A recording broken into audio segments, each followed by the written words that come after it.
তখন স্ক্রিন দেখা যাচ্ছে?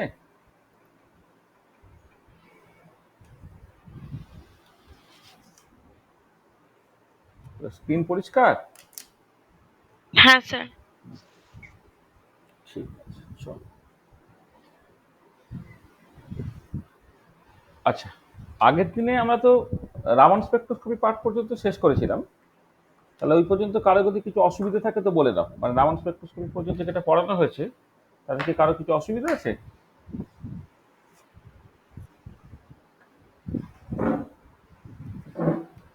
দেখো, মানে ক্লাস প্রত্যেকদিন দেখো নাকি কি দেখো না?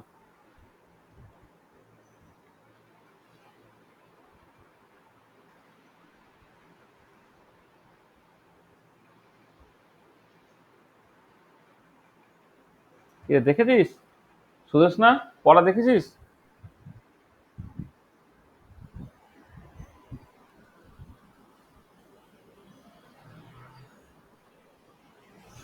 হ্যাঁ স্যার। কি কিছু অসুবিধা আছে? না। ভালো। আচ্ছা, দাঁড়া এক সেকেন্ড।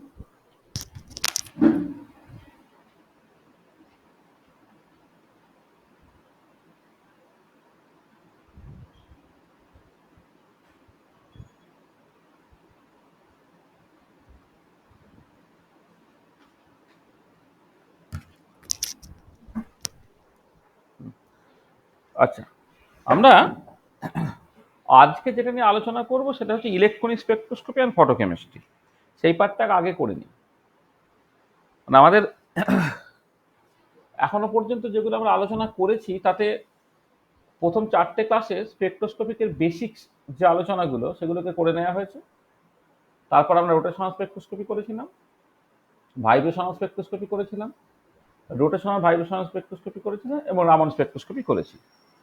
তাহলে এখন আমরা ইলেকট্রনিক স্পেকট্রোস্কোপি করব এবং ইলেকট্রনিক স্পেকট্রোস্কোপি ফটোকেমিস্ট্রি এই দুটো পার্ট একটা আরেকটার সাথে এতটা বেশি রিলেটেড সেখানে আমরা একই সাথে ইলেকট্রনিক স্পেকট্রোস্কোপি ফটোকেমিস্ট্রি এইগুলোকে মানে মানে একটা হেডিংয়েই পড়বো আর কি। তাহলে আজকে যেটা আমরা ডিসকাস করতে চাইছি, what we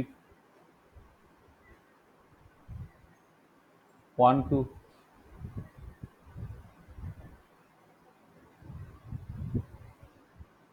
discuss today,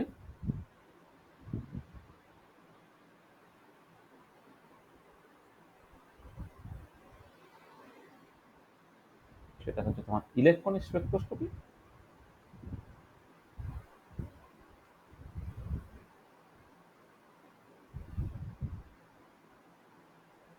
and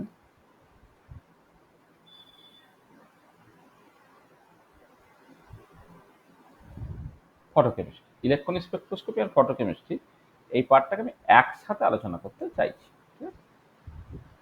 এটা দেখো, গল্পটা স্টার্ট করা যাক এইরকম ভাবে, যেটা আমরা দু একদিন আগে বলেও ছিলাম। তুমি এম একটা মলিকুল কনসিডার করছো। আচ্ছা, এম মলিকুলটা হচ্ছে তোমার গ্রাউন্ড স্টেটে আছে। মানে এম স্টার করলে সেটা এক্সাইটেড স্টেট ধরবো, আর এমনিতে হচ্ছে এইটা এম একটা মলিকুল যেটা তোমার ইলেকট্রনিক্যালি গ্রাউন্ড স্টেট আছে। তার মানে এই মলিকুল ইন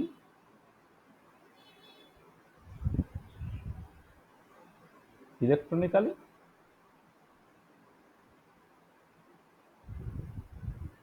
গ্রাউন্ড স্টেট। একটা মলিকুল সে ইলেকট্রনিক্যালি গ্রাউন্ড স্টেটে আছে। আচ্ছা, এবারে এ ধরো একটা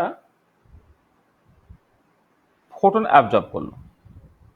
আচ্ছা, এই যে ফোটনটা, এই ফোটনটা হচ্ছে ইন দ্য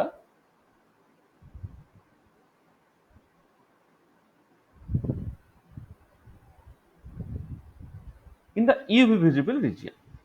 আচ্ছা, ইউভি ভিজিবল রিজিয়ন মানে তার ওয়েভলেন্থটা মোটামুটিভাবে তুমি এই 200 থেকে 800 ন্যানোমিটার, মোটামুটি এই জায়গাটাকে নিয়ে আমরা আলোচনাটাকে করব। যে যে ফোটনটাকে দেওয়া হচ্ছে সেটা মূলত হচ্ছে ইউভি ভিজিবল রিজিয়নে, যার ওয়েভলেন্থ 200 থেকে 800 ন্যানোমিটার। ঠিক আছে? আচ্ছা, লাইট অ্যাবজর্ব করলো, করে এই মলিকুলটা ধরো তোমার এক্সাইটেড স্টেটে গেল। তার মানে এই যে মলিকুলটা, এটা যে মলিকুল, এই মলিকুল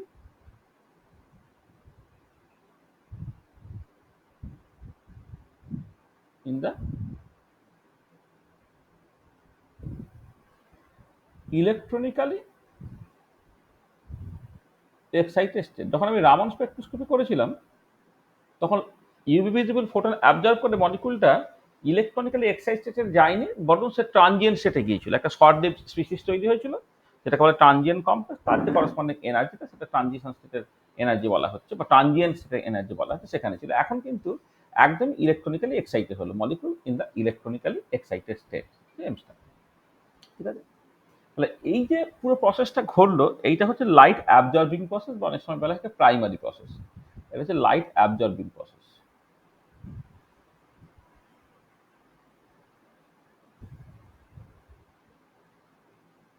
অ্যাবজর্বিং প্রসেস অথবা তুমি এটাকে বলতে পারো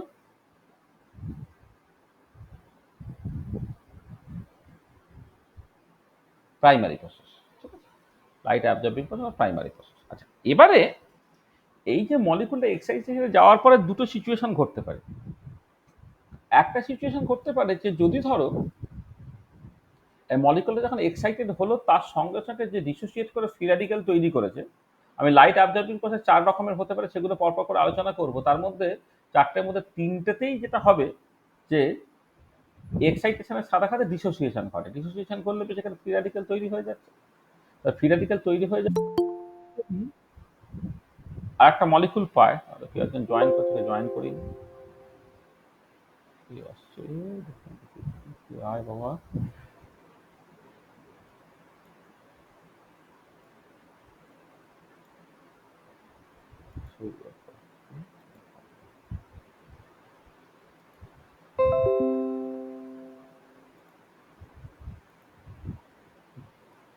হ্যাঁ, হচ্ছে এবারে এই যে মলিকুলটা এক্সাইটেড স্টেটে মলিকুলটা বললাম যে এক্সাইটেশন হলো তার সঙ্গে সঙ্গে ধরো ডিসোসিয়েশন হয়ে গিয়ে ফ্রি র্যাডিক্যাল বা কিছু তৈরি হয়ে গেল। সে যখন অন্য কোনো একটা রিয়াক্ট্যান্ট পাবে, রিয়াক্ট্যান্ট পেয়ে সে কি করতে পারে, সে তোমার একটা ফাইনাল প্রোডাক্ট তৈরি করতে পারে, অর্থাৎ অ্যাকচুয়ালি একটা রিয়াকশন ঘটে গেল। এই যে পার্টটা, এটা হচ্ছে তোমার ফটোকেমিক্যাল প্রসেস তুমি বলতে পারো। এটাকে তুমি বলতে পারো ফটোকেমিক্যাল প্রসেস। Photochemical process. তাহলে ফটোকেমিক্যাল প্রসেস কিন্তু পুরোটা, মানে ফটোকেমিক্যাল প্রসেস তুমি সেইভাবে দেখো তাহলে ফটোকেমিক্যাল প্রসেস কিন্তু পুরোটা মলিকুল লাইট অ্যাবজর্ব করে এক্সাইটেশনে যাওয়া এবং তারপরে অন্য কোনো রিয়াকশন পেলে সে কোনো একটা ফাইনাল প্রোডাক্টে চলে যাওয়া। এই পুরো প্রসেসটা হচ্ছে তোমার ফটোকেমিক্যাল প্রসেস। মানে যদি সেইভাবে দেখো এই যে পুরো জায়গাটা, মানে এমন নয় যে শুধু সেকেন্ড স্টেপটা ফটোকেমিক্যাল প্রসেস, এটা কিন্তু বলা যাবে না। একটা ফটোকেমিক্যাল রিয়াকশনের দুটো পার্ট থাকে, ফটোকেমিক্যাল প্রসেস এটা সেকেন্ডারি স্টেপ আর কি, বা secondary process of A photochemical process না করে ফটোকেমিক্যাল রিয়াকশনও তুমি বলতে পারো, অফ এ ফটোকেমিক্যাল রিয়াকশন।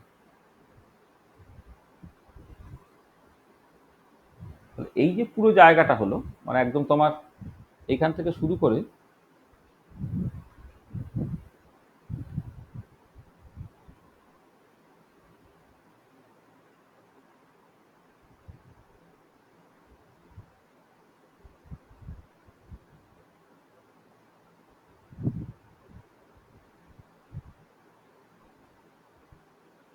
এই পুরোটা কিন্তু তোমার ফটোকেমিক্যাল প্রসেস। মানে ফটোকেমিক্যাল প্রসেস মানে তোমার, এটা আমি পরে ভালো করে পড়বো। সেখানে দুটো স্টেপ থাকবে, একটা হচ্ছে লাইট অ্যাবজর্বিং প্রসেস বা প্রাইমারি প্রসেস, আর একটা হচ্ছে তোমার সেকেন্ডারি প্রসেস, যেটা অ্যাকচুয়ালি তোমার ডার্ক প্রসেস। মানে প্রথম প্রসেসটা লাইটের ডিরেক্ট ইনভলভমেন্ট আছে, সেকেন্ড স্টেপটা লাইটের কোনো ডিরেক্ট ইনভলভমেন্ট নেই। যেটা প্রথমটা লাইট প্রসেস, পরে ডার্ক প্রসেস। এই পুরোটা মিলে হবে তোমার ফটোকেমিক্যাল প্রসেস। আচ্ছা, এবারে এবারে এই যে মলিকুলটা এক্সাইটেড স্টেটে আছে, মলিকুলটা এই যে এক্সাইটেড স্টেটে আছে, সে এরকম করতে পারে যে তোমার আবার এম এতে ফিরে আসতে পারে দুটো ডিফারেন্ট পাথে। মানে বেসিক্যালি সে আবার এম এতে ফিরে এলো একটা লাইট ছেড়ে, অথবা এম এতে ফিরে এলো তোমার হিট ছেড়ে। মানে এম লাইট অ্যাবজর্ব করে এম স্টার হয়েছে, অর্থাৎ যে ফ্রিকোয়েন্সি লাইট অ্যাবজর্ব করেছে ফাইনালি যখন ছাড়ছে অন্য ফ্রিকোয়েন্সি লাইট ছাড়তে পারে, ও যে এখানে নিউলি এখানে নিউ প্রাইম লিখছি এইটা, তো যেটা বেসিক্যালি তোমার মলিকুলটা এক্সাইটেড হয়ে যাওয়ার পরে আবার সে আবার এম এতে ফিরে গেল, তাহলে এইটা হচ্ছে তোমার ফিজিক্যাল প্রসেস। এটা হচ্ছে তোমার মানে সেকেন্ড স্টেপ, তুমি যদি বলো সেইভাবে, second step of photo physical process, second step photo physical process. আচ্ছা, এবার এই যে এম প্লাস এইচ নিউতে নেমে আসা, এইটাকে বলা হবে রেডিয়েটিভ দিকে, কারো ফোটন ছেড়েছে। আর এইখানে এম এতে ফিরে এলো হিট ছেড়ে দিয়ে, একে বলা হবে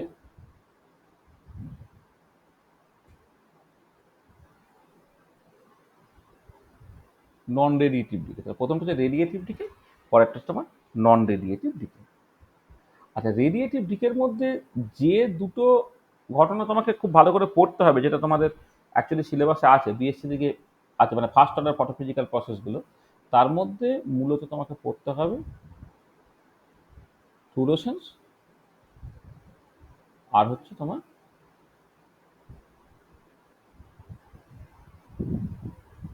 ফসফোরেসেন্স, এই দুটো মূলত পড়তে হবে। আর নন রেডিয়েটিভ প্রসেস তার মধ্যে দুটো যেটা খুব ইম্পর্টেন্ট, একটা হচ্ছে ইন্টারনাল কনভার্সন,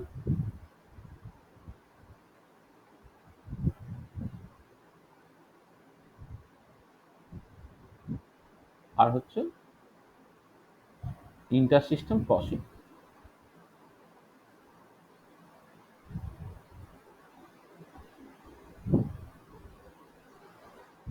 আইএস। তাহলে এই যে পার্টটা, ধরো তুমি এইখান থেকে স্টার্ট করলে,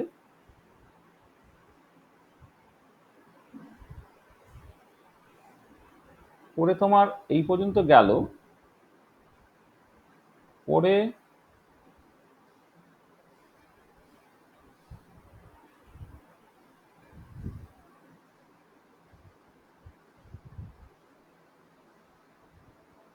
এই যে পুরো জায়গাটা, মানে প্রথমে তোমার এ অ্যাবজর্ব করতে হবে, মলিকুলকে লাইট অ্যাবজর্ব করে এম স্টার হতে হবে, তারপরে সেই এম স্টার সে আবার এম এতে নেমে আসবে, আইদার লাইট ছেড়ে দিয়ে অথবা হিট ছেড়ে দিয়ে। এই যে পুরো জায়গাটা, সেটাকে বলা হবে তোমার ফটো ফিজিক্যাল প্রসেস। তো ফটো ফিজিক্যাল প্রসেস মানে আবার শুধুমাত্র সেকেন্ড স্টেপটা নয়, এই পুরোটা লাইট অ্যাবজর্বিং প্রসেস সবার জন্য কমন। তারপরে সে কেমিক্যাল রিয়াকশনের থ্রু দিয়ে যাবে, একটু ফটোফিজিক্যাল প্রসেসের থ্রু দিয়ে যাবে, সেটা হচ্ছে পরের কথা। ঠিক আছে, তাহলে এই যে পেজের মধ্যে যে ইনফরমেশনগুলো দেওয়া আছে আর কি, এইগুলোকে আমাকে পড়তে হবে। তার মধ্যে তোমার ইলেকট্রনিক স্পেকট্রোস্কোপি হয়ে যাবে আর ফটোকেমিস্ট্রি হয়ে যাবে। তারপর ইলেকট্রনিক স্পেকট্রোস্কোপি তুমি পরিষ্কার বুঝতে পারবে, এই যে লাইট মানে ইউভি ভিজিবল ফোটন অ্যাবজর্ব করা মানে ইলেকট্রনিক্যালি এক্সাইটেড ছেড়ে যাবে, সেখানে অ্যাবজর্পশন হয়ে যাবে। মানে ইলেকট্রনিক স্পেকট্রোস্কোপি যে অ্যাবজর্পশনটা বেসিক্যালি প্রাইমারি প্রসেসের থ্রু দিয়ে তুমি পাবে। আবার এম স্টার যে এম এতে নেমে আসবে লাইট ছেড়ে দিয়ে, সেটা তোমার এমিশন প্রসেসের মধ্যে হয়ে যাবে। তার মানে দেখো এই জায়গার মধ্যেই তোমার ইলেকট্রনিক অ্যাবজর্পশন, ইলেকট্রনিক এমিশন অর্থাৎ ইলেকট্রনিক স্পেকট্রোস্কোপি আছে। আবার অ্যাট দ্য সেম টাইম হচ্ছে যখন সে ইলেকট্রনিক্যালি এক্সাইটেড হচ্ছে, তার সঙ্গে সঙ্গে যদি মলিকুলার ডিসোসিয়েশন ইত্যাদি ঘটে যায়, তাহলে সেকেন্ডারি প্রসেসের থ্রু দিয়ে হচ্ছে সে কোনো একটা কেমিক্যাল রিয়াকশন বা প্রোডাক্টে চলে যেতে পারে। সেক্ষেত্রে তুমি ফটোকেমিক্যাল প্রসেসটা পাবে এবং তার করসপন্ডিং কাইনেটিক্সটা কেমন করে লিখতে হয়, তার রেড লটা কেমন করে লিখতে হয়, তার কোয়ান্টাম ইল্ডের জাস্ট মানে কি, সেইগুলোও কিন্তু অ্যাট দ্য সেম টাইম তোমার হয়ে যাচ্ছে। তাহলে এই পেজের মধ্যে যে ইনফরমেশনগুলো আছে, সেই ইনফরমেশনগুলো আমাকে জাস্ট আরেকটু ডিটেলে এক্সপ্লোর করতে হবে। ঠিক আছে, এই হচ্ছে আমাদের অ্যাকচুয়ালি কাজটা। আবার কি আসছে দেখি একটুখানি।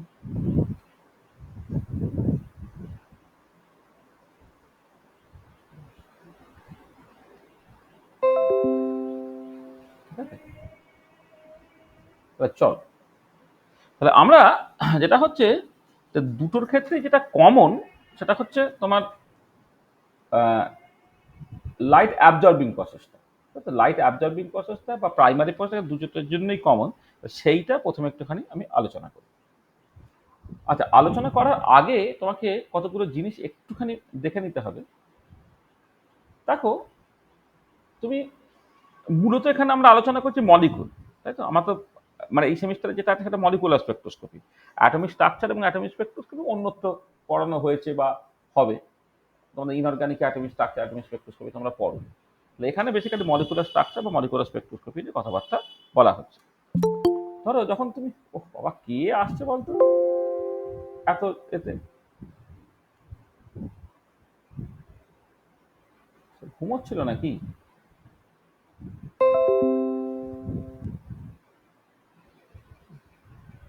দেখো, যেটা হচ্ছে যে তুমি যখন আমি বললাম যে এই যেখানে যেমন বলেছে, দেখো এটা ground electronic state, excited electronic state, তাহলে ইলেকট্রনিক স্টেটটাকে একটুখানি বুঝতে হবে।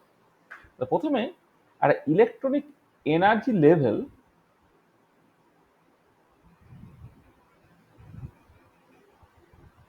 এনার্জি লেভেল মানে বেসিক্যালি তোমার যেটা দাঁড়াবে সেটা হচ্ছে energy of a particular molecular orbital. অ্যাটমের ক্ষেত্রে হলে অ্যাটমিক অরবিটাল বলতো, মলিকুলার ক্ষেত্রে হচ্ছে তুমি মলিকুলার অরবিটাল বলছো। Energy of a particular molecular orbital সেটা হচ্ছে এনার্জি, ইলেকট্রনিক এনার্জি লেভেল। তোমরা মলিকুলার অরবিটাল থিওরি পড়েছো।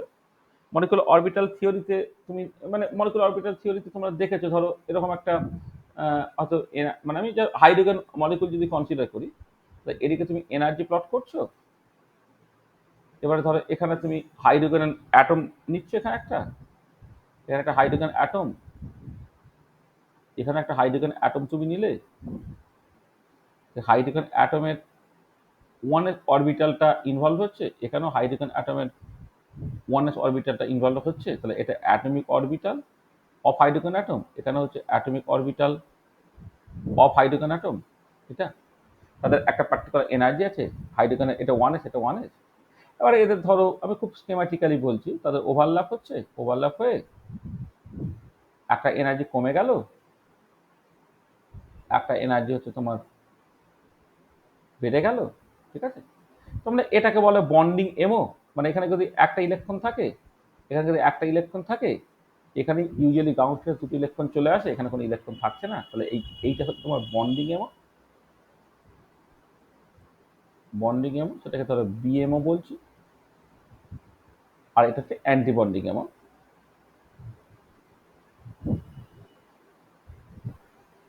এটা ধরো এএমও বলছি। মানে জাস্ট মানে সিম্বলিক্যালি এটা বারবার বারবার ব্যবহার করতে হবে, মানে এরকম ভাবে লিখলে পারবে। বা এবিএমও বলতে পারে, অ্যান্টি বন্ডিং হলে এএমও না করে এবিএমও লিখতে পারে। আবার কেউ আসছে, এটা হচ্ছে বন্ডিং এমও, এটা হচ্ছে অ্যান্টি বন্ডিং এমও, ঠিক আছে।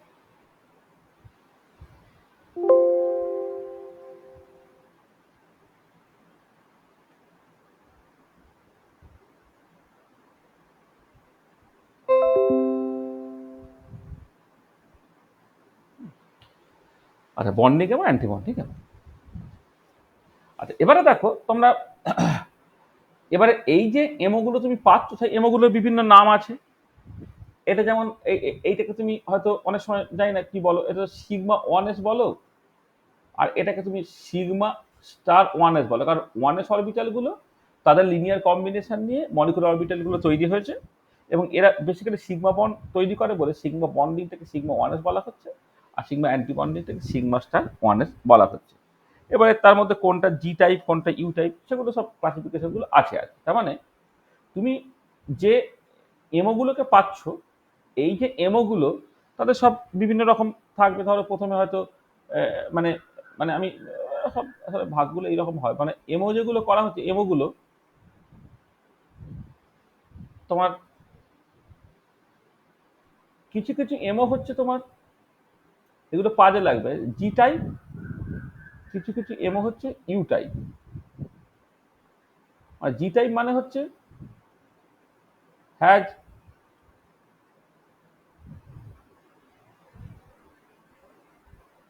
ইনভার্সন সিমেট্রি, আর ইউ টাইপ মানে হচ্ছে is antisymmetric with respect to inverse. মানে এটাকে তুমি এই যে হ্যাজ ইনভার্সন সিমেট্রি, বা তুমি বলতে পারো is symmetric with respect to inverse. মানে জি টাইপগুলো symmetric with respect to inversion, u টাইপগুলো হচ্ছে antisymmetric with respect to inversion. এবার ধরো সিগমা বন্ডিং যদি তুমি দেখো, সিগমা বন্ডিং কিন্তু তোমার জি টাইপ হয়, সিগমা বন্ডিং কিন্তু জি টাইপ হয়। মানে যখন তোমার সিগমা বন্ড তৈরি হবে, ধরো একটা সিগমা বন্ড হয়তো তৈরি হচ্ছে, হ্যাঁ, সিগমা বন্ডের ক্ষেত্রে তোমার মানে এগুলো সব, এগুলো আমি বলবো কি বলবো না ভাবছি, এগুলো সব তোমরা জানো ভালো করে।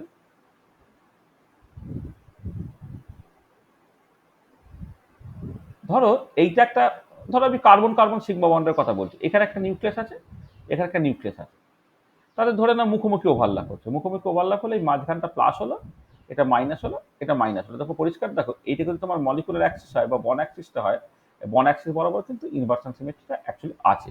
এটা সিগমা বন্ডিং, সিগমা বন্ডিংটা তো জি টাইপ হয়, ঠিক আছে।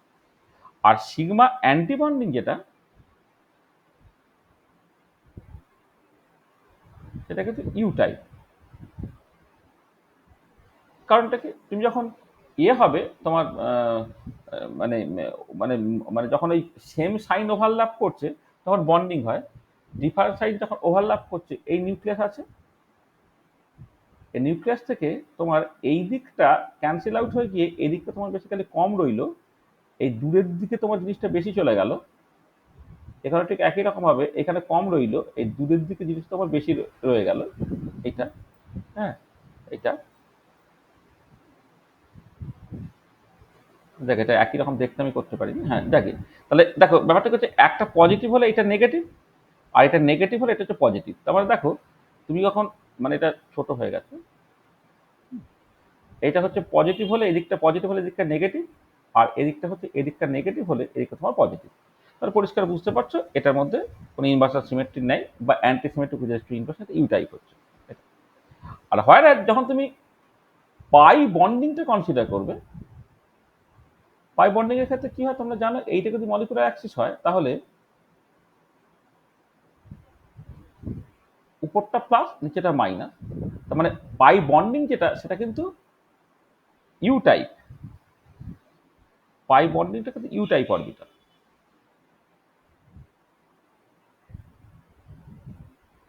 আর পাই অ্যান্টি বন্ডিং যখন তুমি করবে, অ্যান্টি বন্ডিংটা হচ্ছে তোমার জি টাইপ। কারণ কি, পাই অ্যান্টি বন্ডিং যখন তুমি করছো এটা কিন্তু মলিকুলার অ্যাক্সিস হয়, এইখানে যদি তোমার নিউক্লিয়াস গুলো থাকে,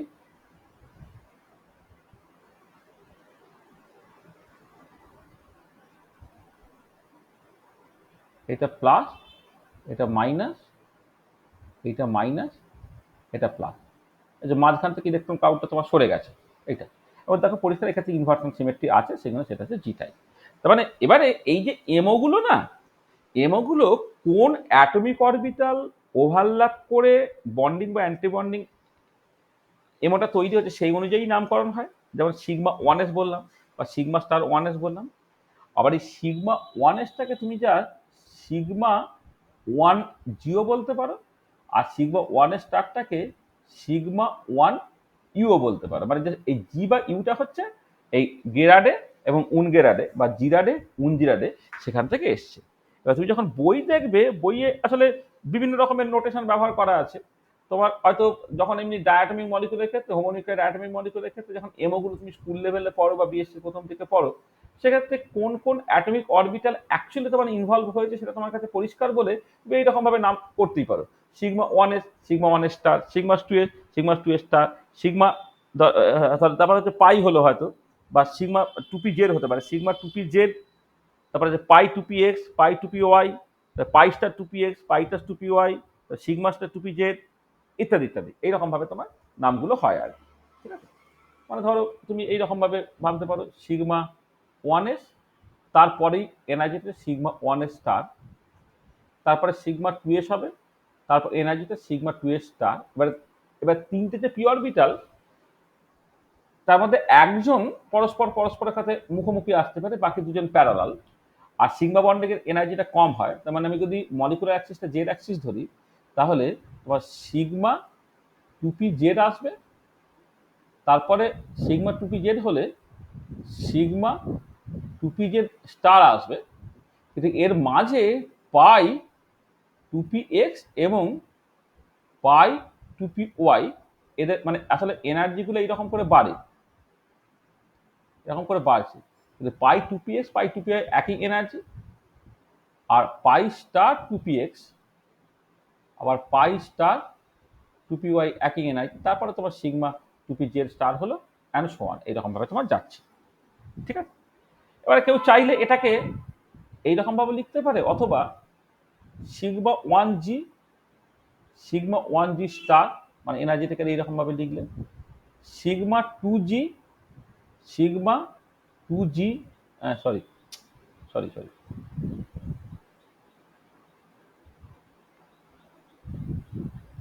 sigma 1g, sigma 1u, sigma 2g, sigma 2u, এইটা তাহলে চারটে হলো। তারপরে হচ্ছে তোমার এখানে দেখো সিগমা বন্ডিং, তাহলে আবার হচ্ছে সিগমা 3g, তারপরে হচ্ছে তোমার পাই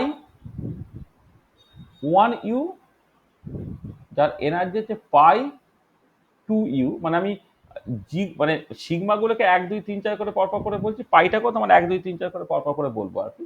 পাই 1u, এটা পাই 2u, তারপরে হচ্ছে তোমার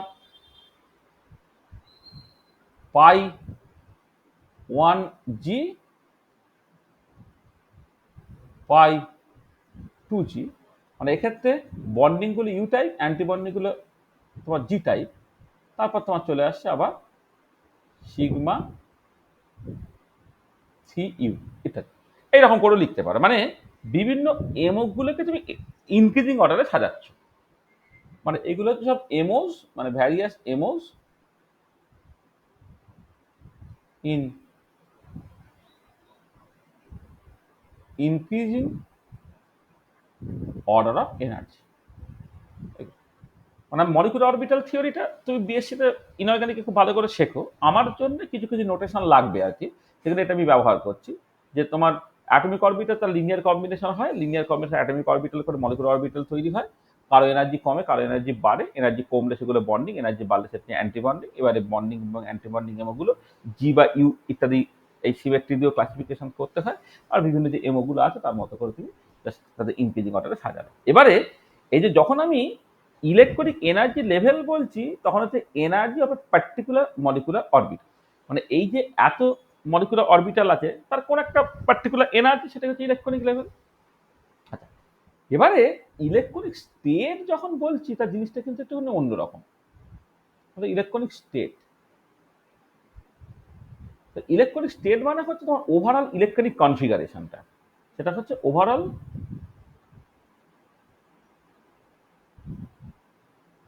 electronic configuration of the molecule having a definite energy।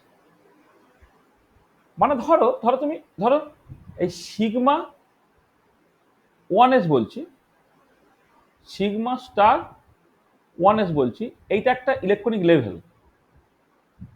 এটা কিন্তু একটা ইলেকট্রনিক লেভেল, এটাও কিন্তু একটা ইলেকট্রনিক লেভেল বা ইলেকট্রনিক এনার্জি লেভেল যাই বলো, ইলেকট্রনিক লেভেল এটা।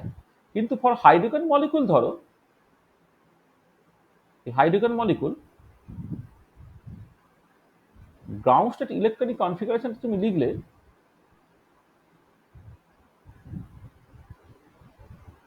Ground state electronic configuration,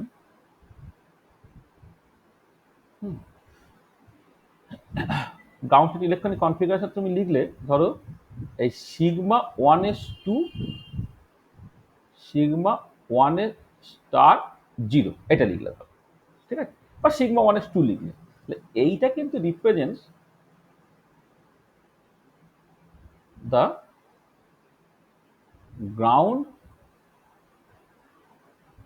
electronic states of hydrogen. এইটা কিন্তু গ্রাউন্ড ইলেকট্রনিক স্টেট দিল, তাহলে শুধু 1s একটা এনার্জি, সেটা একটা ইলেকট্রনিক লেভেল বা ইলেকট্রনিক এনার্জি লেভেল, বা সিগমা 1s স্টার অ্যান্টিবন্ডিং এ বলছে সেটা একটা ইলেকট্রনিক এনার্জি লেভেল। কিন্তু যখন তুমি ওভারঅল কনফিগারেশনটা লিখে ফেলছো, যেটা পাচ্ছ একটা ইলেকট্রনিক স্টেট, এবং গ্রাউন্ড ইলেকট্রনিক স্টেটটা হচ্ছে sigma 1s2, sigma star 1s0।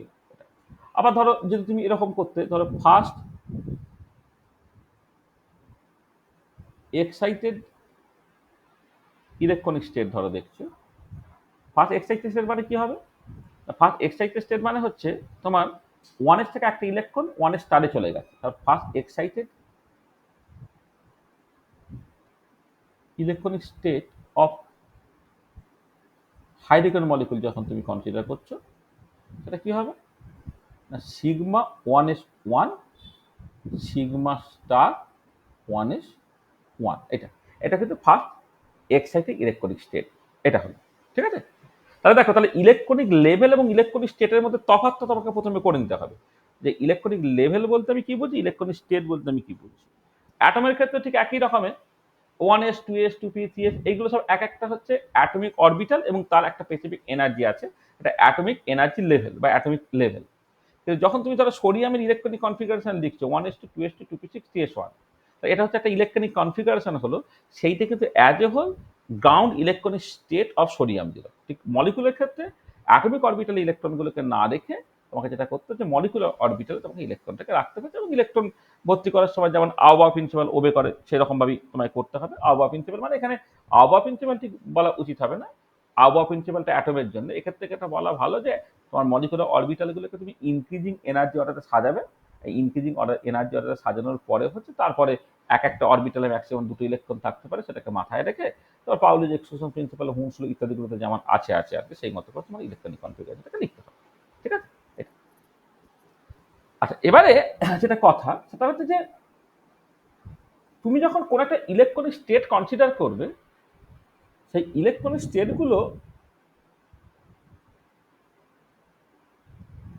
স্টেটগুলো মূলত দু রকমের হতে পারে। একটা হচ্ছে তোমার কেউ electronic state stable electronic state,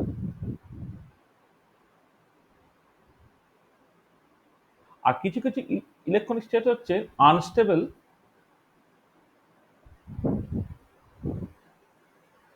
electronic state. আচ্ছা, স্টেবল এবং আনস্টেবল ইলেকট্রনিক স্টেটটা যদি ভাগ করছো না, এই স্টেবল ইলেকট্রনিক স্টেটের ক্ষেত্রে হবে has a minima in the potential energy surface, আর এর ক্ষেত্রে has no minimum in the potential energy surface. আচ্ছা, পোটেনশিয়াল এনার্জিটা কি?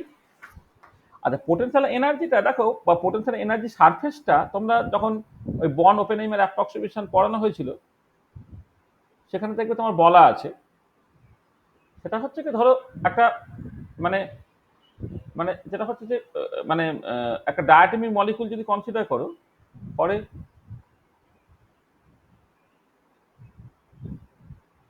ডায়াটমিক মলিকুল তার পোটেনশিয়াল এনার্জি সারফেসটা তোমার খুব কমন, এক্ষেত্রে তুমি ইলেকট্রনিক এনার্জি থেকে প্লট করছো as a function of inter nuclear separation বা বন্ড লেন্থ, তার রেসপেক্টে তুমি প্লট করছো, দেখবে এর যে করসপন্ডিং ছবিটা দেখতে হয় একটা মোর্স পোটেনশিয়ালের মতো একটা তোমার স্ট্যান্ডার্ড ছবি তোমার খুব কমন এরকম একটা ছবি তোমার দেখতে হয়। ঠিক আছে, এটা তাহলে একটা তোমার মানে ডায়াটমিক মলিকুলের ক্ষেত্রে যখন তুমি পোটেনশিয়াল এনার্জি সারফেসটাকে দেখবে, পোটেনশিয়াল এনার্জি সারফেসটা তোমার এই ধরনের দেখতে ভালো করে রাখছো।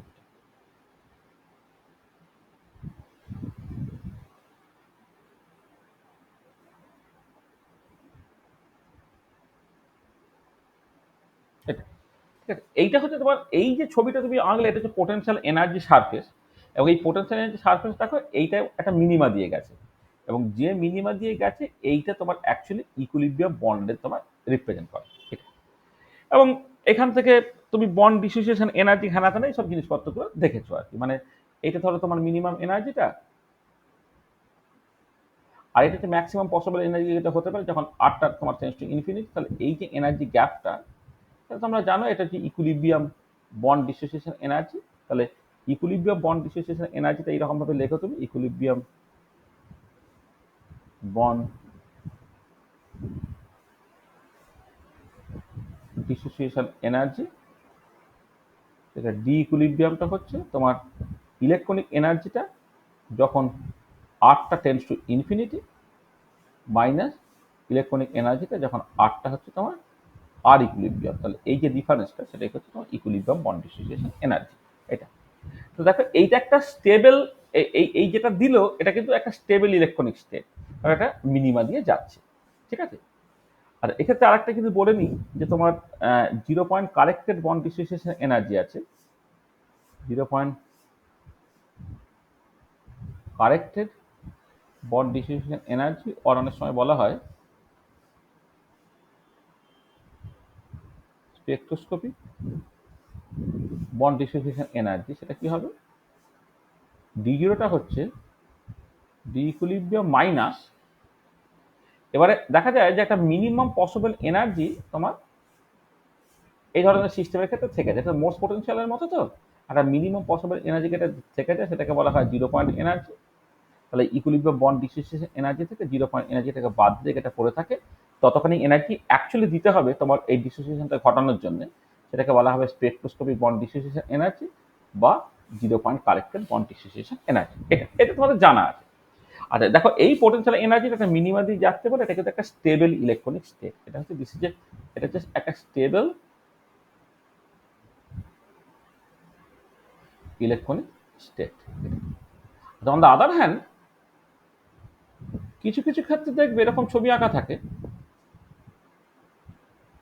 যে U electronic as a function of R তুমি প্লট করছো, এদিকে আর প্লট করছো, ওটা কোনো মিনিমা দিয়ে যাচ্ছে না, বড় এরকম হয়ে যাচ্ছে, নো মিনিমা।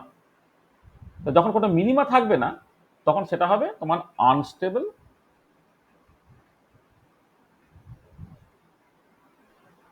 Electronic state. তাহলে যে ইলেকট্রনিক স্টেটগুলো তুমি পাও, কেউ কেউ স্টেবল, কেউ কেউ আনস্টেবল। আচ্ছা, এবার এই স্টেবল আনস্টেবলটা তুমি মলিকুলার অরবিটাল থিওরি থেকে কি করে বুঝবে? দেখো, এই যখন তুমি এই বন্ডিং এবং অ্যান্টি বন্ডিং করলে একটা বন্ড অর্ডার বলে একটা গল্প তোমরা জানো। বন্ড অর্ডার মানে এফেক্টিভলি কটা বন্ড আছে, সেই বন্ড অর্ডারটা কিভাবে তুমি লেখো না, number of electrons in bonding molecular orbital minus number of electrons in antibonding molecular orbital divided by 2। তাহলে বন্ড অর্ডারটা by definition number of electrons in bonding MO minus number of electrons antibonding MO divided by 2। আচ্ছা, যদি কোনো একটা electronic state হচ্ছে তোমার stable হয়, তাহলে এই স্টেবল ইলেকট্রনিক স্টেটের ক্ষেত্রে তুমি দেখতে পাবে যে বন্ড অর্ডারটা গ্রেটার দ্যান 0 হবে। আর আনস্টেবল যদি হয় তাহলে দেখবে বন্ড অর্ডারটা লেস ইকুয়াল টু তোমার 0 হবে। তাহলে বন্ড অর্ডারটা 0 বা নেগেটিভ যদি হয় তাহলে সেটা আনস্টেবল ইলেকট্রনিক স্টেট রিপ্রেজেন্ট করে, আর বন্ড অর্ডারটা যদি পজিটিভ হয় তাহলে সেটা স্টেবল ইলেকট্রনিক স্টেট রিপ্রেজেন্ট করে। আর ছবিতে এই এগুলো বলে পোটেনশিয়াল এনার্জি সারফেস। এই যে ছবিটা আঁকা হচ্ছে সেটা হচ্ছে পোটেনশিয়াল এনার্জি সারফেস। তাহলে এই পোটেনশিয়াল এনার্জি সারফেসে তুমি যদি মিনিমা পাও তাহলে সেটা স্টেবল, আর যদি মিনিমা না পাও সেটা হচ্ছে আনস্টেবল। এবং স্টেবল ইলেকট্রনিক স্টেট যদি থাকে তবেই মলিকুলটা অ্যাকচুয়ালি এক্সিস্ট করে, এবং মলিকুলটা যখন এক্সিস্ট করবে তার এই যে পোটেনশিয়াল এনার্জি সারফেসটা একটা হোমোনিক বা ডায়াটমিক মলিকুলের ক্ষেত্রে একটা মোস্ট পোটেনশিয়াল দিয়ে খুব ভালো করে রিপ্রেজেন্ট করা যায়। মোস্ট পোটেনশিয়াল হলে সেখান থেকে তোমার equilibrium bond dissociation energy, 0 point corrected bond dissociation energy, এইগুলো তুমি বেসিক্যালি এখানে বুঝতে পারো। তাহলে ইলেকট্রনিক্সটা স্টেবল আনস্টেবল সেই রকম করে একটা ক্লাসিফিকেশন তোমার হলো। মানে অনেক রকমের ক্লাসিফিকেশন আছে। একটা তো এখানে বললাম, দেখো এখানে তোমার তো কোন একটা এমও, সেটা জি টাইপ ইউ টাইপ সেটাকে বলা হলো। এবারে ওভারঅল ইলেকট্রনিক কনফিগারেশন যেটা হলো ইলেকট্রনিক স্টেটটা, এটা স্টেবল আনস্টেবল এটা হতে পারে। আরেকটা সিচুয়েশন দেখো, ধরো এই হচ্ছে হাইড্রোজেন মলিকুল যখন গ্রাউন্ড স্টেট কনসিডার করছো সিগমা 1s, সেখানে তোমার দুটো ইলেকট্রন এইভাবে আছে। এটা হচ্ছে তোমার ground state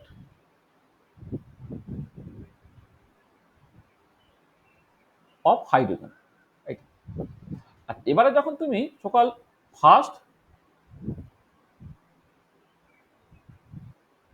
excited state of hydrogen যখন কনসিডার করছো তখন কি হচ্ছে না, এইখানে একটা আর এখানে একটা, এটা যদি তোমার সিগমা 1s হয়, এটা সিগমা স্টার 1s, এখানে একটা ইলেকট্রন আছে আর এখানে একটা ইলেকট্রন আছে।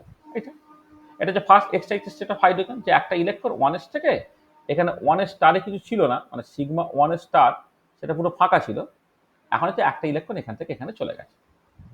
আচ্ছা, এবারে কেউ বলতে পারে যে এইটাই কেন শুধুমাত্র হবে, এটাও তো হতে পারতো সিগমা ওয়ান এসে ইলেকট্রনটা যদি আপ স্পিনে থাকে, সিগমা ওয়ানের স্টারে ইলেকট্রনটাকে আমি ডাউন স্পিনে রাখবো। এক্ষেত্রে কি হচ্ছে, এক্ষেত্রে হচ্ছে দেখো মানে দুটো ইলেকট্রনই একই স্পিনে, এক্ষেত্রে কিন্তু দুটো ইলেকট্রন হচ্ছে অপোজিট স্পিনে। তাহলে এবারে তাহলে এইটা এবং এইটার মধ্যে তোমাকে তফাৎ করতে হবে। তফাৎ তুমি কি করে করবো? দেখো এক্ষেত্রে এটা ইম্পর্টেন্ট যে তুমি একটা রেজাল্টের স্পিন কোয়ান্টাম নাম্বার ইন্ট্রোডিউস করতে পারো।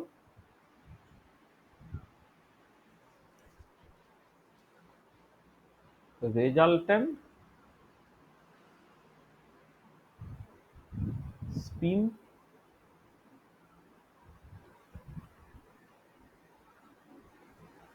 কোয়ান্টাম নাম্বার, রেজাল্টেন্ট, আচ্ছা ঠিক আছে, রেজাল্টেন্ট স্পিন কোয়ান্টাম নাম্বার। আচ্ছা, রেজাল্টেন্ট স্পিন কোয়ান্টাম নাম্বার এটা ক্যাপিটাল এমএস দিয়ে লেখা হচ্ছে, সেটা হচ্ছে যে ওই যে ইন্ডিভিজুয়াল ইলেকট্রনের যে তোমার এমএস ভ্যালুগুলো হয় সেইগুলো তুমি সামেশন দিলে, মানে ইন্ডিভিজুয়াল ইলেকট্রনের spin quantum number plus half বা মাইনাস হাফ হয়। এবারে ওভারঅল যে স্পিন কোয়ান্টাম নাম্বারটা বা রেজাল্টেন্ট স্পিন কোয়ান্টাম নাম্বারটা, সেটা হচ্ছে যে ইন্ডিভিজুয়াল ইলেকট্রনের যে স্পিন কোয়ান্টাম নাম্বার তাদের তুমি জাস্ট যোগ করে নেবে। হ্যাঁ, যেমন ধরো এই পার্টিকুলার কেসে, এই যে পার্টিকুলার কেসটাতে মানে মানে গ্রাউন্ড স্টেট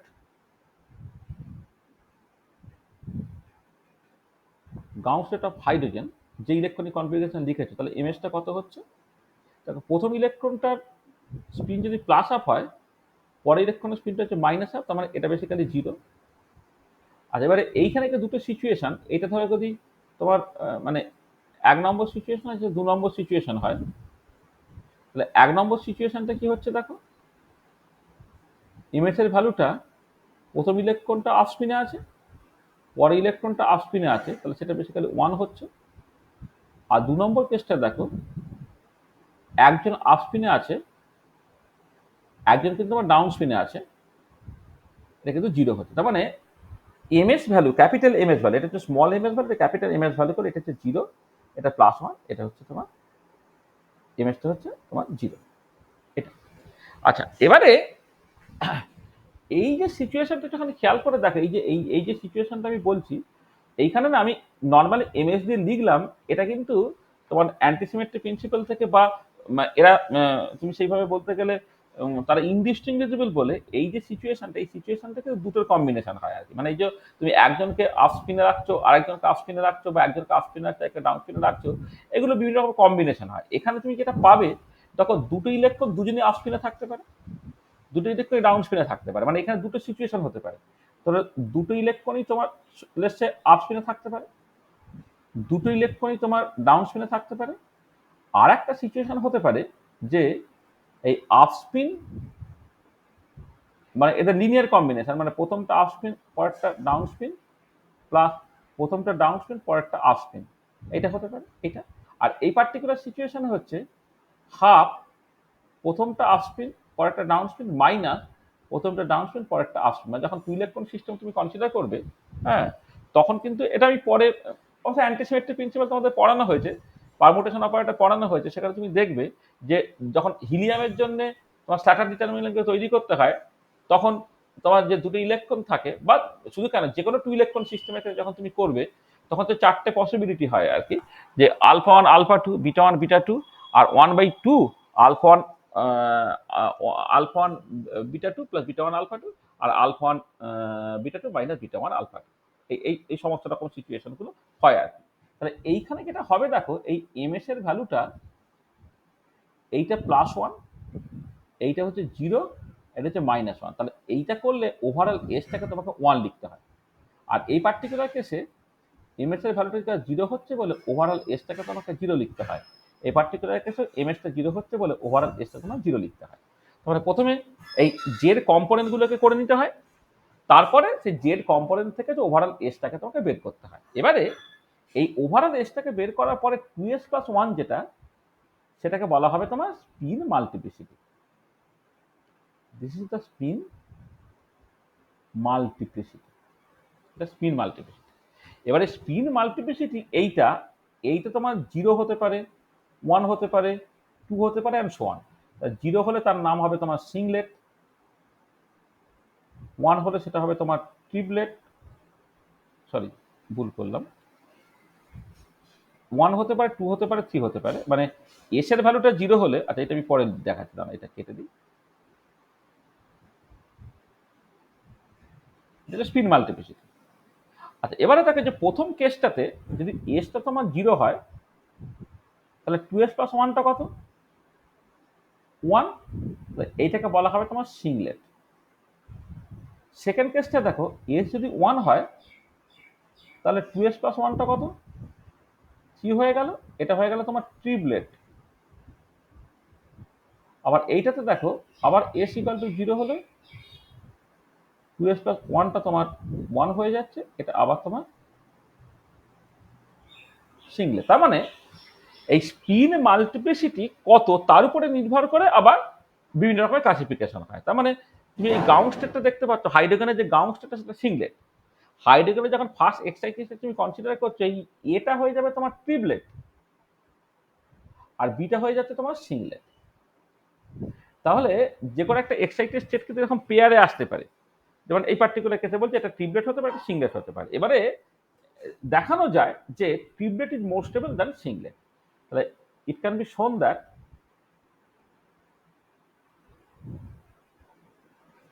ওই এক্সচেঞ্জ এনার্জি বলে একটা ব্যাপার আছে, এক্সচেঞ্জ এনার্জির জন্য it can be shown that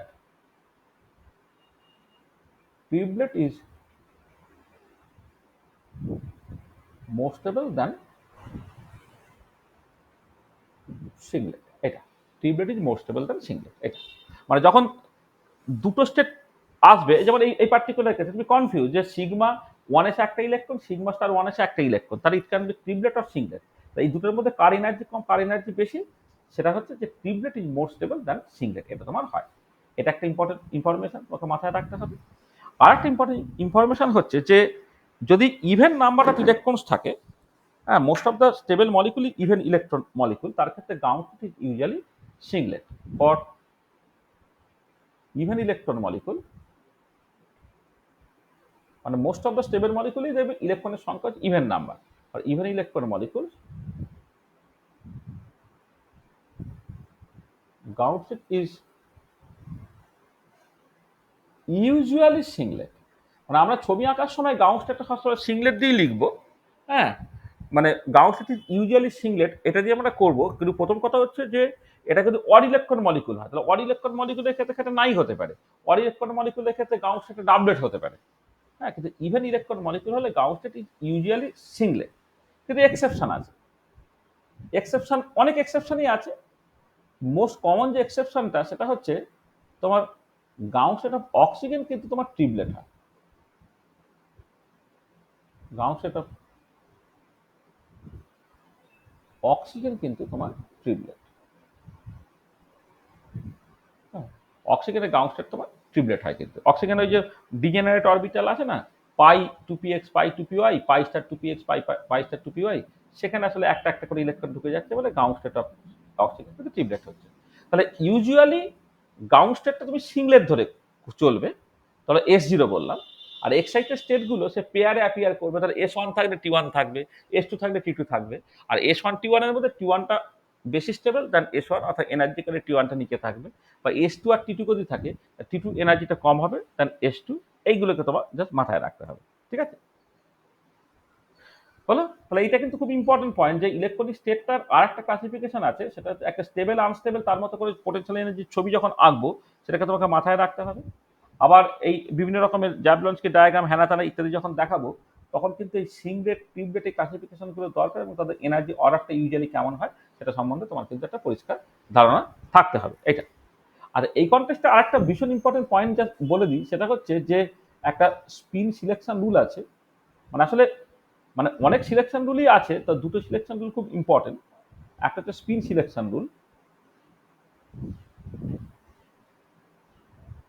spin selection rule সেটা হচ্ছে ডেল্টা এস ইকুয়াল টু তোমার 0 হয়। তার মানে এটা ইম্পর্টেন্ট যে ধরো তুমি সিংলেট থেকে সিংলেট ট্রানজিশন করছো, এটা হচ্ছে অ্যালাউড।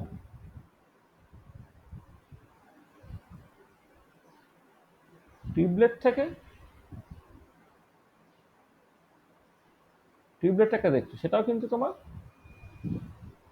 অ্যালাউড, কারণ এদের ক্ষেত্রে ডেল্টা এসটা 0, কিন্তু সিংলেট থেকে যখন তুমি টিউবলেট ট্রানজিশনটা করছো, এটা কিন্তু ফরবিডেন। এটা ভীষণ important selection rule, spin selection rule, যে যে কোনো স্পিন সেট থেকে যে কোনো স্পিন সেটের ট্রানজিশন তুমি অ্যালাউ করতে পারবে না। সিংলেট থেকে সিংলেট বা টিউবলেট থেকে টিউবলেট এগুলো অ্যালাউ, কিন্তু সিংলেট থেকে টিউবলেট বা টিউবলেট থেকে সিংলেট এটা কিন্তু অ্যালাউ না। This is a very important selection rule. আর একটা সিলেকশন রুল হচ্ছে একে বলে লাপোর্টে সিলেকশন রুল।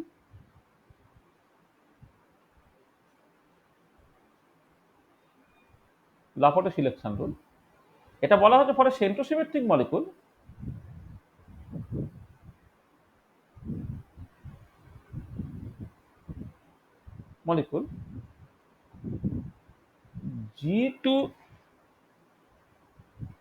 G2U আর U2G, এইটা এই ট্রানজিশনটা is allowed, but G2G or U2U are মানে is forbidden.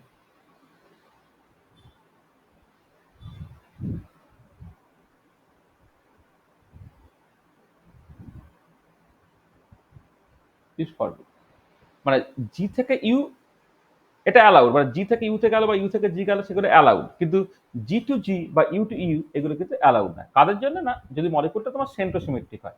মলিকুলটা সেন্ট্রোসিমেট্রিক না হলে তোমার এমওগুলোকে তুমি জি বা ইউ এই ক্লাসিফিকেশনই করতে পারবে, তখন সিলেকশন রুল তার মতো করে পাল্টে যাবে। সেন্ট্রোসিমেট্রিক মলিকুল, ধরো হোমোনিউক্লিক ডায়াটমিক মলিকুল একটা সেন্ট্রোসিমেট্রিক মলিকুল, তার ক্ষেত্রে জি টু ইউ এই ট্রানজিশনটা অ্যালাউড, কিন্তু জি টু জি বা ইউ টু ইউ এই ট্রানজিশনটা অ্যালাউড না। ধরো এই ধরো সিগমা থেকে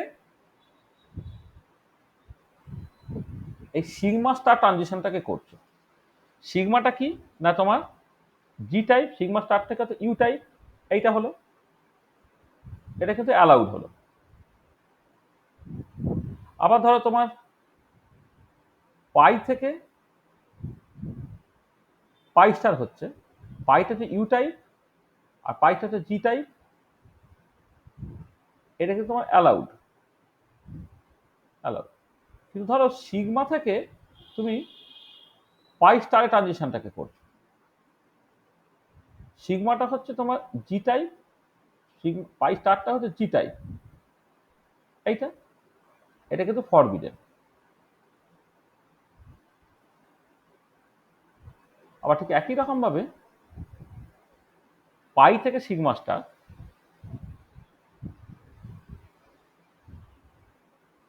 পাই থেকে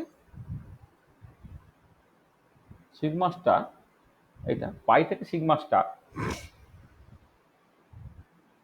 পাইটা হচ্ছে তোমার ইউ টাইপ, সিগমা স্টারটা ইউ টাইপ, ইউ থেকে ইউ এ ট্রানজিশনটা হচ্ছে সেটা হচ্ছে তোমার ফরবিডেন। এগুলো দেখবো তোমরা যখন ইউভি ভিজিবল স্পেকট্রোস্কোপি পড়েছো অর্গানিক কেমিস্ট্রিতে, সেখানে কিন্তু এগুলোকে মাথায় রেখেই তুমি পড়েছো, যে সিগমা থেকে সিগমা স্টার বা পাই থেকে পাইটা সেগুলো অ্যালাউড বলে তার করসপন্ডিং ইন্টেন্সিটি খুব বেশি হয়, কিন্তু সিগমা থেকে পাই স্টার বা পাই থেকে সিগমা স্টার এই ট্রানজিশনগুলো হয় না। আর এন থেকে যে ট্রানজিশনগুলো নন বন্ডিং থেকে, এই নন বন্ডিং থেকে সেটা পাই স্টারে যাবে নাকি সিগমা স্টারে যাবে, এইটা বেসিক্যালি নির্ভর করবে যে নন বন্ডিংটা অ্যাকচুয়ালি কেমন টাইপের। নন বন্ডিং মানে তো মূলত তোমার অনেক সময় ক্ষেত্রে এটা হয় যে পিওর অ্যাটমিক অরবিটালগুলো নন বন্ডিং হিসেবে থেকে যায়, তো তাহলে অক্সিজেনের ক্ষেত্রে যখন তুমি কনসিডার করবে, তো দেখা যাবে যে নন বন্ডিংটা যদি এস নন বন্ডিং ইলেকট্রনটা এস অরবিটালে থাকলে সেটা জি টাইপ, আর পি অরবিটালে থাকলে হচ্ছে ইউ টাইপ। এবারে যদি এমন হয় যে নন বন্ডিং ইলেকট্রনটা তোমার ধরো এস অরবিটালে আছে, নন বন্ডিং ইলেকট্রনটা এস অরবিটালে আছে মানে এস অরবিটাল তোমরা জানো জি টাইপ, সেখান থেকে কোথায় যাবে না ইউতে যাবে। ইউতে যাওয়া মানে কি? ইউতে যাওয়া মানে তুমি ধরো মানে সিগমা স্টার হলে যাবে, পাই হলে যাবে, ইত্যাদি ইত্যাদি। আবার উল্টো দিকে যদি নন বন্ডিং ইলেকট্রন ধরো পি অরবিটালে থাকে, পি অরবিটাল তোমার ইউ টাইপ, পি অরবিটাল যদি ইউ টাইপ হয় তাহলে সেখান থেকে কোথায় যাওয়া সুবিধা, সেটা হচ্ছে পাই স্টারে যাওয়াটা হচ্ছে সুবিধা দেন সিগমা স্টার। ঠিক আছে, তাহলে সেই মতো করে ক্লাসিফিকেশন গুলো হবে আর কি। তবে একটা কথা হচ্ছে কি সেন্ট্রোসিমেট্রিক মলিকুলের ক্ষেত্রে দুটো সিলেকশন গুলো খুব কমন, একটা লাপোর্টে সিলেকশন রুল আর একটা spin selection rule. Spin selection rule বলে দেবে যে সেম স্পিন সেটের মধ্যেই ট্রানজিশন গুলো অ্যালাউড, ডিফারেন্ট স্পিন সেটের সেটা অ্যালাউড নয়। আর লাপোর্টে সিলেকশন রুল বলে দেবে যে ফর সেন্ট্রোসিমেট্রিক মলিকুল জি থেকে ইউ বা ইউ থেকে জি সেগুলো অ্যালাউড, কিন্তু জি থেকে জি বা ইউ থেকে ইউ এই ট্রানজিশন গুলো কিন্তু অ্যাকচুয়ালি অ্যালাউড নয়। এটা ঠিক আছে, বোঝা গেল? বুঝছে? কতগুলো কথা বললাম, পরিষ্কার? হ্যাঁ স্যার। ঠিক আছে, আচ্ছা এবারে দেখো তোমার যখন তুমি এই প্রাইমারি প্রসেসটাকে কনসিডার করছো, হুম,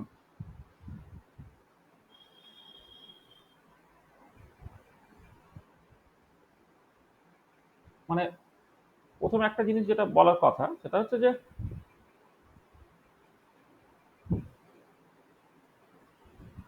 তার আগে এইটা বলি। ধরো তুমি যখন একটা ইলেকট্রনিক ট্রানজিশনটাকে কনসিডার করছো,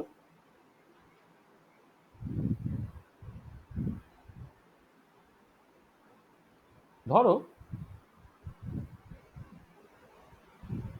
এই একটা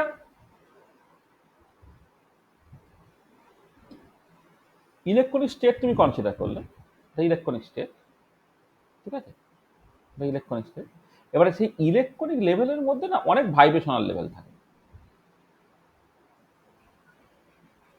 যেমন রোটেশনাল ভাইব্রেশনাল স্পেকট্রোস্কোপির ক্ষেত্রে তুমি দেখেছিলে, বা রামানের ক্ষেত্রে তুমি দেখেছো যে দুটো ইলেকট্রনিক লেভেলের মধ্যে এনার্জি ক্যাপ অনেক বেশি বলে দুটো ইলেকট্রনিক লেভেলের মধ্যে অনেক ভাইব্রেশনাল লেভেল থাকে।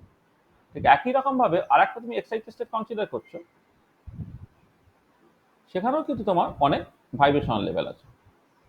মানে কোন একটা ইলেকট্রনিক স্টেটের মধ্যে কিন্তু অনেক ভাইব্রেশনাল লেভেল তোমার থাকে। এটা ধরে নাও মানে যে কোনো একটা, ধরো S0 স্টেট, ধরে নাও এটা তোমার S1 স্টেট, মানে জাস্ট দুটো ইলেকট্রনিক স্টেট, দুটোই স্টেবল আছে এখানে। তার মধ্যে অনেক ভাইব্রেশনাল লেভেল আছে। এখানে তোমার ভিটা 0, 1, 2, 3 এরকম ভাবে যাচ্ছে, এখানে ভি প্রাইমটা 0, 1, 2, 3 এরকম ভাবে যাচ্ছে। আচ্ছা এবারে কথাটা হচ্ছে যে যখন তোমার ট্রানজিশনটা ঘটবে তখন সব সময় যেটা হবে তোমার যে ভার্টিক্যাল ট্রানজিশন করবে, মানে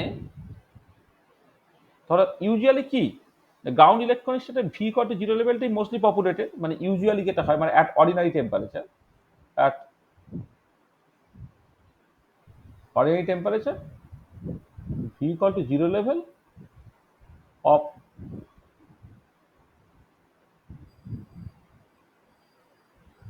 ground electronic state is mostly populated। হ্যাঁ, এইটা সেখানে ট্রানজিশনটা ভি কটে জিরো লেভেল থেকে তুমি করছো। আচ্ছা এবারে এই যে এইখান থেকে এইখানে যে ট্রানজিশনটা ঘটছে, এটাকে এনার্জি প্লট করা হচ্ছে, এই ট্রানজিশনটা ঘটতে না ভীষণ কম সময় লাগে। এবারে এইটুকু সময়ের মধ্যে তার মলিকুলার জিওমেট্রিটা চেঞ্জ করে নেওয়ার কিন্তু কোনো সম্ভাবনা নেই। মানে ব্যাপারটা যেটা হচ্ছে এই যে এই electronic transition take place so quickly that during electronic transition nuclear geometry does not change at all. তার মানে তুমি অলওয়েজ ভার্টিক্যাল ট্রানজিশনটাই পাবে। মানে যদি ধরো এরকম হতো যে তুমি সামহাও এরকম একটুখানি বাঁকিয়ে তুমি ট্রানজিশনটাকে ঘটালে, তাহলে এরকম একটা বাঁকিয়ে তুমি ট্রানজিশনটাকে ঘটালে, হ্যাঁ, এই যে এদের ঘটালে, তো এক্ষেত্রে তুমি পরিষ্কার বুঝতে পারছো। দেখো এই গ্রাউন্ড স্টেটে যে ইন্টারনিউক্লিয়ার সেপারেশনটা ছিল, এবারে যখন ট্রানজিশনটা ঘটছে সেই ট্রানজিশনের সময় কিন্তু ইন্টারনিউক্লিয়ার সেপারেশনটা আস্তে আস্তে চেঞ্জ হচ্ছে। আর প্রথম কেসটা কি হচ্ছে না, ইন্টারনিউক্লিয়ার সেপারেশনটা কিন্তু তোমার কনস্ট্যান্ট থাকছে। তাই যে ইন্টারনিউক্লিয়ার সেপারেশনটা চেঞ্জ কোনো একটা কারণে, কোনো একটা স্বার্থে, মানে ধরো কোনো একটা স্টেবিলিটি বা ইত্যাদির জন্যে হয়তো তুমি এক্সপেক্ট করতে পারো যে এরকম যদি মানে ইলেকট্রনিক ট্রানজিশনটা এরকম বেঁকে হয়ে কোনো একটা জায়গায় গিয়ে পৌঁছাতো, তাহলে হয়তো আমার কোনো একটা কার্যসিদ্ধি হতো বা কিছু একটা সুবিধা টুবিধা আমি পেতাম, কিন্তু সেটা হওয়ার কোনো সম্ভাবনা নেই। কারণ এইখান থেকে এই ট্রানজিশনটা এত কুইকলি ঘটে যে এইটুকু সময়ের মধ্যে জাস্ট নিউক্লিয়াইগুলো নিজেকে বুঝে নিল এবং তার মতো করে নিজেকে ওরিয়েন্ট করে নিল, সেটাকে সিম্পলি সম্ভব না। তাহলে এই যে ভার্টিক্যাল ট্রানজিশনটা ঘটবে এটাকেই বলা হয় তোমার ফ্র্যাঙ্ক কন্ডন প্রিন্সিপাল। তোমার একটা ইম্পর্টেন্ট প্রিন্সিপাল আছে যাকে বলা হয় Franck Condon principle. Franck Condon প্রিন্সিপালের স্টেটমেন্টটা হচ্ছে কি, স্টেটমেন্টটা হচ্ছে এই যে electronic transition take place so quickly, electronic transition takes place so quickly that during electronic transition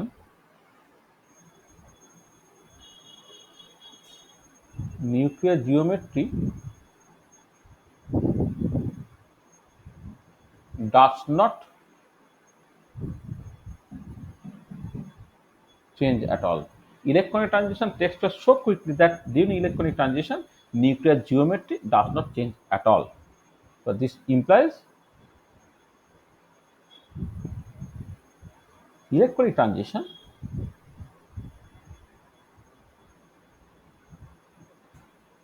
is always a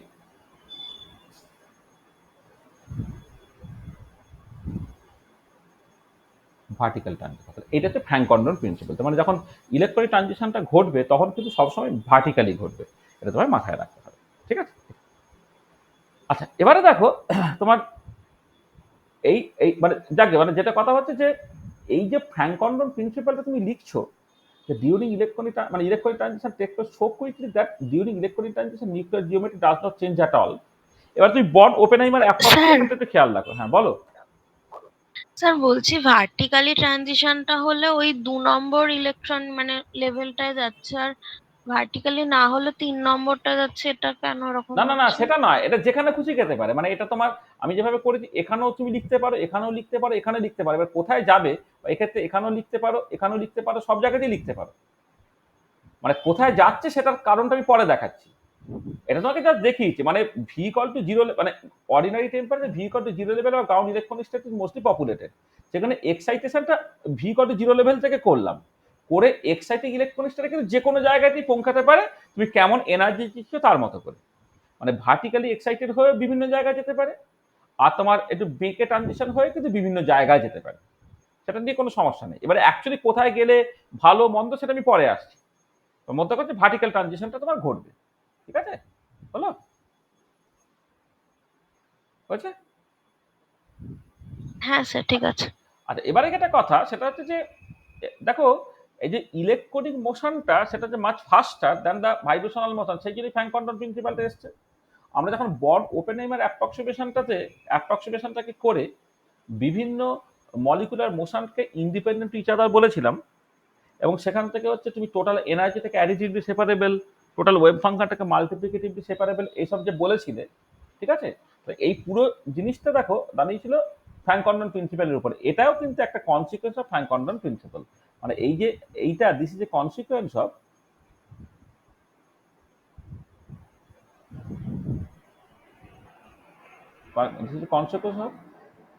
born Oppenheimer approximation.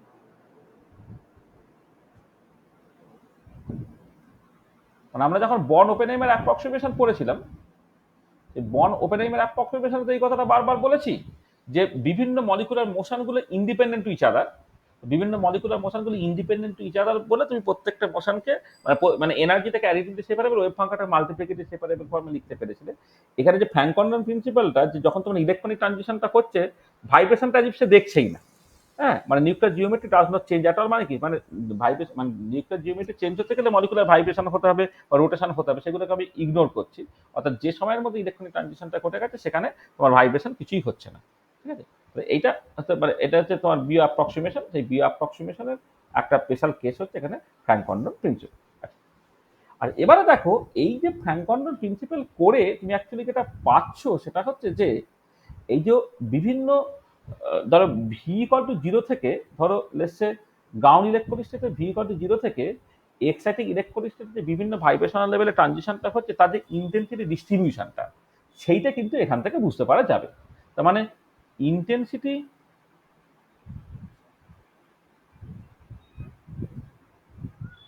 Distribution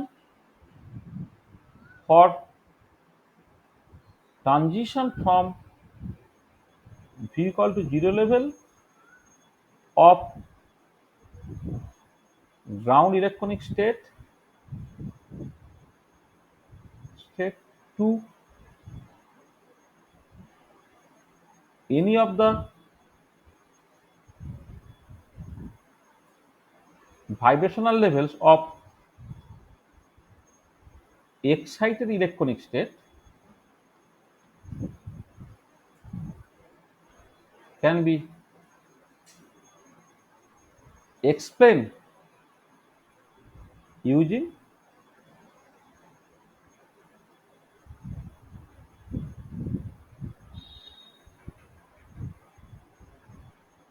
fan condone principal. ঠিক আছে, কিরকম ব্যাপারটা শুনি। দেখো তুমি একটা জিনিস খেয়াল করো, ধরো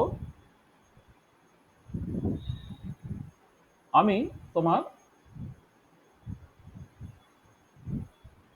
তিনটে সিচুয়েশন তোমাকে পরপর দেখাই।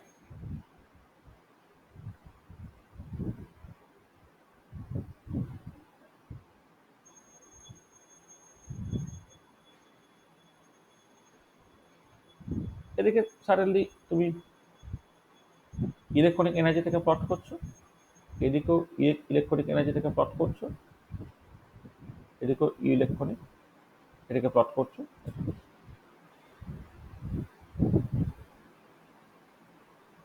এটা হচ্ছে স্টেবল গ্রাউন্ড ইলেকট্রনিক স্টেট। ঠিক আছে,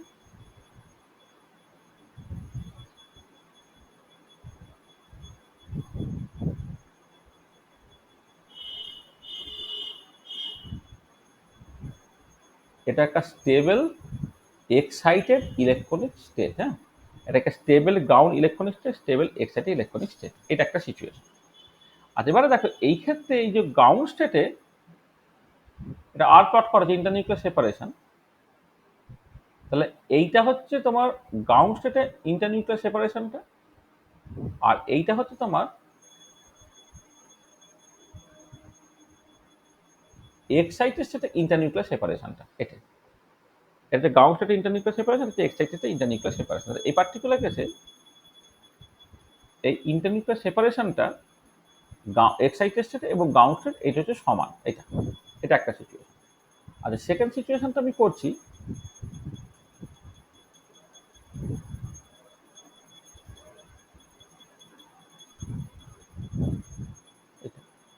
তাহলে দেখো এক্ষেত্রে গ্রাউন্ড স্টেটে ইন্টারনিউক্লিয়ার সেপারেশনটা কিন্তু এইটা হয়, এক্সাইটেড ইন্টারনিউক্লিয়ার সেপারেশনটা এতটা। এই পার্টিকুলার কেসে এক্সাইটেড স্টেটে ইন্টারনিউক্লিয়ার সেপারেশনটা গ্রাউন্ড স্টেটে যে ইন্টারনিউক্লিয়ার সেপারেশন তার থেকে বেশি।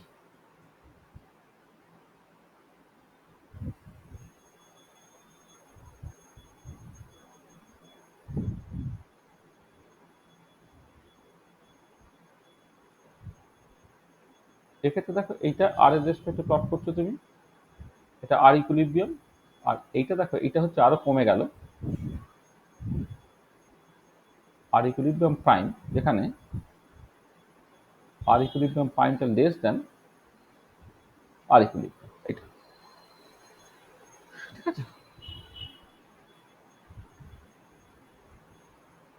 এটা তিনটে সিচুয়েশন। আচ্ছা, প্রথমে দেখো আমি ট্রানজিশনটা ঘটাচ্ছি সবসময় গ্রাউন্ড ইলেকট্রনিক স্টেটের গ্রাউন্ড ভাইব্রেশনাল লেভেল থেকে, কারণ গ্রাউন্ড ইলেকট্রনিক স্টেটের গ্রাউন্ড ভাইব্রেশনাল লেভেলটা অর্ডিনারি টেম্পারেচারে, সেটা হচ্ছে মোস্টলি পপুলেটেড আর কি। এক্সাইটেড স্টেটগুলো পপুলেশনটা খুব কম। এবং এক্ষেত্রে তোমাদের মনে আছে কিনা দেখো যে গ্রাউন্ড স্টেটে যে প্রবাবিলিটি ডিস্ট্রিবিউশনটা কিন্তু এরকম দেখতে, মানে আমরা এসএইচও পড়িয়েছিলাম তো, সিম্পল হারমোনিক অসিলেটর বা মোস্ট পটেনশিয়াল, তো মানে মোস্ট অসিলেটর তো যখন এনার্জিটা বেশ কম বা ইকুইলিব্রিয়াম পজিশন থেকে সেপারেশনটা খুব কম, সেটা তো তোমার হারমোনিক অসিলেটরের মতো দেখতে। গ্রাউন্ড স্টেটের যে প্রবাবিলিটি ডিস্ট্রিবিউশনটা দেখো এরকম গাউসিয়ান টাইপের দেখতে, এইটা। আচ্ছা, তাহলে সবসময় ট্রানজিশনটা এই V equal to zero level থেকেই করবো, V equal to zero level থেকেই করবো, V equal to zero level থেকেই করবো, কারণ ভি ইকুয়াল টু জিরো লেভেলটা হচ্ছে মোস্টলি পপুলেটেড, এটা। আচ্ছা, প্রথমে দেখো এই সিচুয়েশনটা কখন ঘটে না, যখন তোমার এই মানে এক্সাইটেশনের পরে বন্ড অর্ডারটা তোমার একই থাকে। তার মানে এক্ষেত্রে এটা হচ্ছে যে ধরো বন্ডিং এমোতে ট্রানজিশন হলো, বা অ্যান্টি বন্ডিং এমো থেকে যদি অ্যান্টি বন্ডিং এমোতেই ট্রানজিশনটা ঘটে, মানে তার মানে গ্রাউন্ড স্টেট থেকে এক্সাইটেশন কেটে কেটে কি হবে, একটা ইলেকট্রনিক একটা এমো থেকে আরেকটা এমোতে ট্রানজিশনটা ঘটতে হবে, তাহলে বন্ডিং থেকে বন্ডিং বা অ্যান্টি বন্ডিং থেকে অ্যান্টি বন্ডিং যদি তোমার ট্রানজিশনটা ঘটে, তাহলে কি হচ্ছে বন্ড অর্ডার যেটা, বন্ড অর্ডারটা হচ্ছে ডাজ নট চেঞ্জ, মানে বন্ডিং এমো থেকে বন্ডিং এমোতে বা অ্যান্টি বন্ডিং এমো থেকে অ্যান্টি বন্ডিং এমোতে যদি ট্রানজিশনটা ঘটে, তাহলে bond order does not change এইটা, তখন হচ্ছে দেন এক্সাইটেড স্টেটে ইকুইলিব্রিয়াম বন্ড লেন্থ আর গ্রাউন্ড স্টেটে ইকুইলিব্রিয়াম বন্ড লেন্থ তোমার সমান। আর এটা কখন হবে? এক্ষেত্রে দেখো তোমার বেসিক্যালি এক্সাইটেড স্টেটে বন্ড লেন্থটা বেড়ে গেছে, মানে কি বন্ডটা উইক হয়েছে, তার মানে যখন তোমার বন্ডিং এমো থেকে ট্রানজিশনটা তোমার অ্যান্টি বন্ডিং এমোতে হচ্ছে, তখন কি হবে দেন বন্ড অর্ডার ডিক্রিজ করে যাবে অ্যান্ড তখন ইকুইলিব্রিয়াম বন্ড লেন্থ এক্সাইটেড স্টেটে গ্রাউন্ড থেকে দেখো তার থেকে বেড়ে যাবে। আর এক্ষেত্রে হচ্ছে যখন অ্যান্টি বন্ডিং এমো থেকে বন্ডিং এমোতে ট্রানজিশনটা ঘটবে, তখন কি হবে বন্ড অর্ডারটা কিন্তু ইনক্রিজ করে যাবে অ্যান্ড তখন ইকুইলিব্রিয়াম এটা অ্যাকচুয়ালি লেস দেন এটা হয়ে যাবে। ঠিক আছে, এই তিনটে সিস্টেম। আচ্ছা, এবারে ধরো এক্সাইটেডের ট্রানজিশনটা ঘটছে, এক্সাইটেড যে বিভিন্ন ভাইব্রেশনাল লেভেলগুলো আছে, বিভিন্ন ভাইব্রেশনাল লেভেলগুলো কি হয় দেখো, এইটা হচ্ছে এরকম দেখতে, এইটা সব মনে আছে কিনা দেখো, এটা এরকম দেখতে, এটা এরকম দেখতে, এক্ষেত্রেও তাই। বিভিন্ন ভাইব্রেশনাল লেভেলগুলো আছে, এটা এরকম দেখতে, এরকম দেখতে, এরকম দেখতে, এক্ষেত্রে এটা তোমার এরকম দেখতে, এরকম দেখতে, এরকম দেখতে এন্ড সমান। ঠিক আছে, আচ্ছা এবারে তুমি খেয়াল করো যে ট্রানজিশনটা ভার্টিক্যালি হবে, ট্রানজিশনটা ভার্টিক্যালি হওয়ার পরে যে মানে এবং ট্রানজিশনটা একই জায়গা থেকে ঘটছে আমি দাবি করছি, কারণ ভি কট জিরো লেভেলটাই মোস্টলি পপুলেটেড ছিল। এবারে ভার্টিক্যালি ট্রানজিশন ঘটে, ধরো এইখান থেকে তোমার ভার্টিক্যাল ট্রানজিশনটা ঘটলো, দেখে মানে যাতে ভার্টিক্যাল ট্রানজিশনটা ঘটলো, একটুখানি বেঁকে গেল এক সেকেন্ড, প্রথম থেকে একটুখানি বাঁকা হয়ে গেছে। ধরো ভার্টিক্যাল ট্রানজিশনটা তোমার ঘটলো, ঠিক আছে, ঘটে এবার তুমি দেখো উপরে গেলে মানে এখানে এখানে যে ভি প্রাইমটা তোমার 0 1 2, ভি প্রাইমটা হচ্ছে তোমার 0 1 2, ভি প্রাইমটা হচ্ছে তোমার 0 1 2। দেখো এক্ষেত্রে ভি প্রাইম ইকুয়াল টু 0তে আর ভি প্রাইম ইকুয়াল টু 1, এই যে দুটো পসিবিলিটিকে তুমি ধরতে, তাহলে ভি প্রাইম ইকুয়াল টু 0তে যদি ভার্টিক্যালি ট্রানজিশন হয়ে যায়, তাহলে কোন জায়গায় গিয়ে শেষ করছে, যেখানে ম্যাক্সিমাটা আছে, প্রবাবিলিটি ডিস্ট্রিবিউশন যেখানে ম্যাক্সিমা সেখানে গিয়ে শেষ করছে। কিন্তু উপর লেভেলটা গেলে কি হতো, কোনখানে গিয়ে শেষ করতো, দেখো যেখানে গিয়ে প্রবাবিলিটি ডেন্সিটিটা বেশি গেলে তোমার 0। তাহলে এবারে দেখো এক্ষেত্রে কিন্তু দুটো পসিবল ট্রানজিশন তুমি ধরো, ভি প্রাইম ইকুয়াল টু 0 আর ভি প্রাইম ইকুয়াল টু 1 বা ভি প্রাইম ইকুয়াল টু 2, তাহলে মানে সবচেয়ে ইন্টেন্স স্পেকটা তুমি কোথায় পাবে, যখন ভি প্রাইম ইকুয়াল টু 0তে গিয়ে পৌঁছাচ্ছে। আবার এই পার্টিকুলার কেসে দেখো, এই পার্টিকুলার কেসে এমন ভাবে ছবিটা এঁকেছি, যদি তোমার ভার্টিক্যাল ট্রানজিশনটা হয়, তাহলে এই ধরো এই জায়গায় পৌঁছালে তুমি ম্যাক্সিমামের জায়গাতে পৌঁছাচ্ছ, বা এখানে যদি তুমি কনসিডার করো, এক্ষেত্রে দেখো যদি তুমি ভার্টিক্যাল ট্রানজিশনটা দেখো, তাহলে ভার্টিক্যাল ট্রানজিশন করে দেখো এই জায়গায় পৌঁছালে তবে তুমি এই ম্যাক্সিমাটা পাচ্ছ। তার মানে ট্রানজিশনটা v equal to ground electronic স্টেটের স্টেবল, সরি এগুলো লেখা হয়নি, stable ground electronic state, stable ground electronic state থেকে স্টেটের স্টেবল এক্সাইটেড ইলেকট্রনিক স্টেটে যাচ্ছে, স্টেবল এক্সাইটেড ইলেকট্রনিক স্টেটে যাচ্ছে। ঠিক আছে, এবারে স্টেবল গ্রাউন্ড ইলেকট্রনিক স্টেটে ভি ইকুয়াল টু 0 থেকে স্টেবল এক্সাইটেড ইলেকট্রনিক স্টেটে বিভিন্ন ভি লেভেলে যেতে পারে, কিন্তু বিভিন্ন ভি লেভেলে গেলেও তার ইন্টেন্সিটি কিন্তু একই হবে না। ইন্টেন্সিটিটা কোথায় বেশি হবে না, যেখানে গিয়ে পৌঁছালে অ্যাকচুয়ালি তোমার এটা বেশি হবে, মানে প্রবাবিলিটিটা যেখানে ম্যাক্সিমা সেই জায়গায় গিয়ে যদি পৌঁছায়, তার মানে সেই জায়গাটা সে বেশি পছন্দ করছে, তার করসপন্ডিং স্পেকট্রাটা হচ্ছে মোর ইন্টেন্স হবে। তার মানে এই পার্টিকুলার কেসে ভি ইকুয়াল টু 1 আর ভি প্রাইম ইকুয়াল টু 1 আর ভি প্রাইম ইকুয়াল টু 0 যদি তুমি কম্পেয়ার করো, তা ভি প্রাইম ইকুয়াল টু 1 এ দেখো ভার্টিক্যাল ট্রানজিশন হয়ে যেখানে জায়গায় পৌঁছাতো সেই জায়গায় ইলেকট্রন মানে সেখানে প্রবাবিলিটি ডেনসিটিটা বেসিক্যালি 0, আর ভি প্রাইম ইকুয়াল টু 0 যেখানে পৌঁছাচ্ছে সেখানে প্রবাবিলিটি ডেনসিটিটা কিন্তু অনেক বেশি, তাহলে এইটা হচ্ছে বেশি ইন্টেন্স হবে। ঠিক একই রকম করে দেখো পরেরটার ক্ষেত্রে তুমি যদি এইখানে ভি প্রাইম ইকুয়াল টু 0 বা 1 এ পৌঁছালে যেখানে প্রবাবিলিটিটা ম্যাক্সিমাম সেই জায়গায় পৌঁছাতে পারছে না, কিন্তু যদি ভি প্রাইম ইকুয়াল টু 2 তে যেত যেখানে প্রবাবিলিটিটা ম্যাক্সিমাম সেখানে পৌঁছাতো, অর্থাৎ এই পার্টিকুলার ক্ষেত্রে ভি প্রাইম ইকুয়াল টু 2 তে গেলে তুমি মোস্ট ইন্টেন্স ভেক্টর পাবে। পরেরটার ক্ষেত্রে এমন ভাবে এঁকেছি ছবিটা যাতে ভি প্রাইম ইকুয়াল টু 1 এ গেলে তুমি মোর ইন্টেন্স ভেক্টর পাবে। তাহলে বুঝতে পারলে যে এই ভার্টিক্যাল ট্রানজিশনটা তোমাকে প্রথমে গ্যারান্টি করতে হচ্ছে, ভার্টিক্যাল ট্রানজিশনের পরে তুমি বিভিন্ন ভাইব্রেশন লেভেলে পৌঁছে দিলে, এবারে পৌঁছে দিয়ে তুমি দেখো যে যে জায়গায় গিয়ে অ্যাকচুয়ালি সে টাচ করছে সেই জায়গাটায় তোমার প্রবাবিলিটি ডেনসিটিটা বেশি না কম, প্রবাবিলিটি বেশি হলে সেটা মোর ইন্টেন্স, প্রবাবিলিটি ডেনসিটি কম হলে সেটা কম ইন্টেন্স। বোঝাতে পেরেছি জিনিসটা? হ্যাঁ স্যার, স্যার একবার আগের পেজটা দেখান। ঠিক আছে,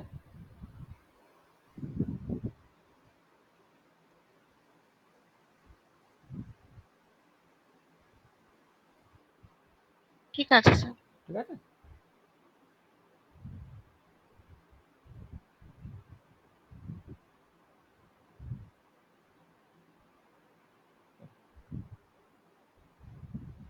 ঠিক আছে, বোঝা গেছে?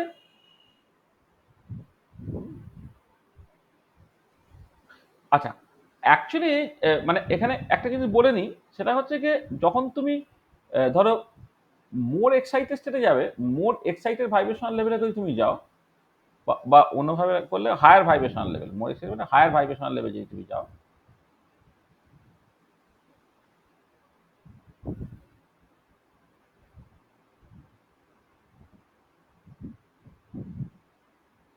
হায়ার ভাইব্রেশনাল লেভেলে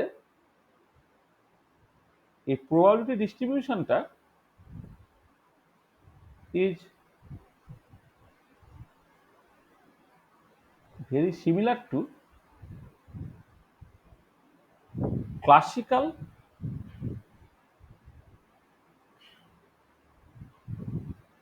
probability distribution, মানে হায়ার ভাইব্রেশনাল লেভেলে probability distribution is very similar to classical probability distribution। আচ্ছা, ক্লাসিক্যাল probability distribution মানে কেমন? আচ্ছা, ক্লাসিক্যাল অসিলেটরের ক্ষেত্রে প্রবাবিলিটিটা ম্যাক্সিমাম হয় হচ্ছে টার্নিং পয়েন্টের কাছে। তুমি ধরো এখানে গ্রাউন্ড ভাইব্রেশন মানে স্টেবল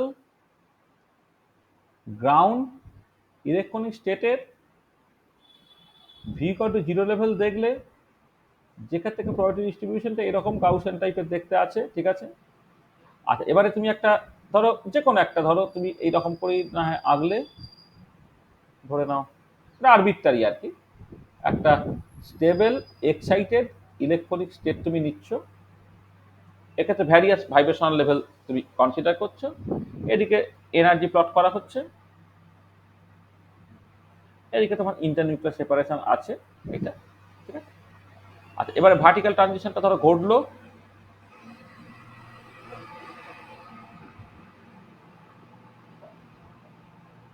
ভার্টিক্যাল ট্রানজিশনটা ঘটলো, একটু সোজা করতে পারতাম সেখানে,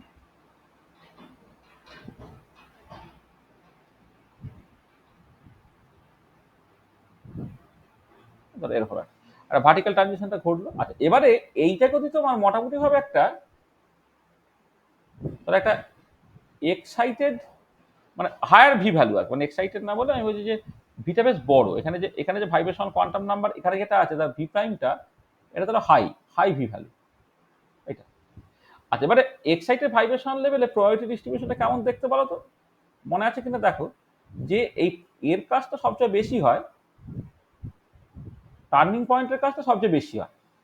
মনে আছে ক্লাসিক্যাল অসিলেটরের ক্ষেত্রে প্রবাবিলিটি ডিস্ট্রিবিউশনটা যে মাঝখানটা কম হয়, টার্নিং পয়েন্টের দিকে হচ্ছে তোমার এটা বেশি হয়, এই যে টার্নিং পয়েন্ট এখানে সেখানে হচ্ছে বেশি, দুপাশটা কম। তার মানে এবারে খেয়াল করে দেখো, তাহলে এবারে যদি স্টেবল গ্রাউন্ড ইলেকট্রনিক স্টেটের ভি ইকুয়াল টু 0 লেভেল থেকে স্টেবল এক্সাইটেড ইলেকট্রনিক স্টেটের বিভিন্ন ভি লেভেলে ট্রানজিশনটা ঘটে, তাহলে কোন জায়গায় গেলে তোমার ইন্টেন্সিটিটা ম্যাক্সিমাম হবে? কারণ তুমি দেখছো যে টার্নিং পয়েন্টের পাশাপাশি হচ্ছে প্রবাবিলিটিটা ম্যাক্সিমাম হয় যদি ক্লাসিক্যাল অসিলেটর হয়, আর ভাইব্রেশন কোয়ান্টাম খুব হাই হয়ে গেলে কোয়ান্টাম অসিলেটরটা প্রবাবিলিটি ডিস্ট্রিবিউশনটা ক্লাসিক্যাল অসিলেটরের মতো হয়ে যায়।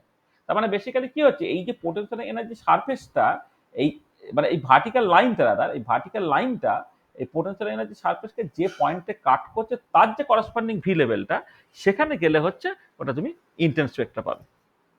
ঠিক আছে? তোমার কি হচ্ছে দেখো, যে যেটা ব্যাপার হচ্ছে এখানে তোমার, যে after vertical transition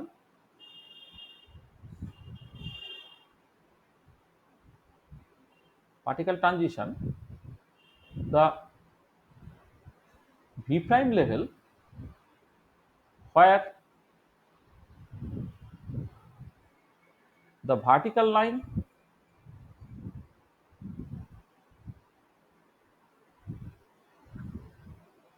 intersects the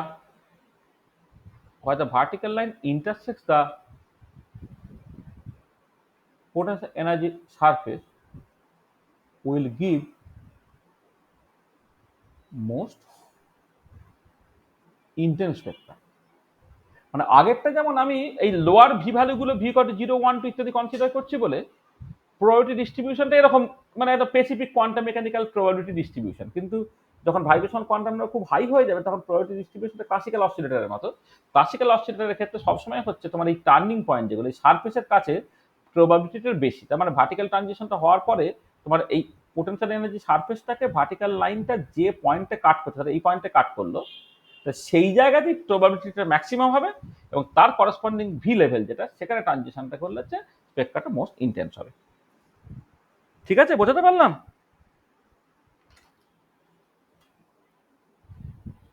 ঠিক আছে, এটা বুঝতে পেরেছো?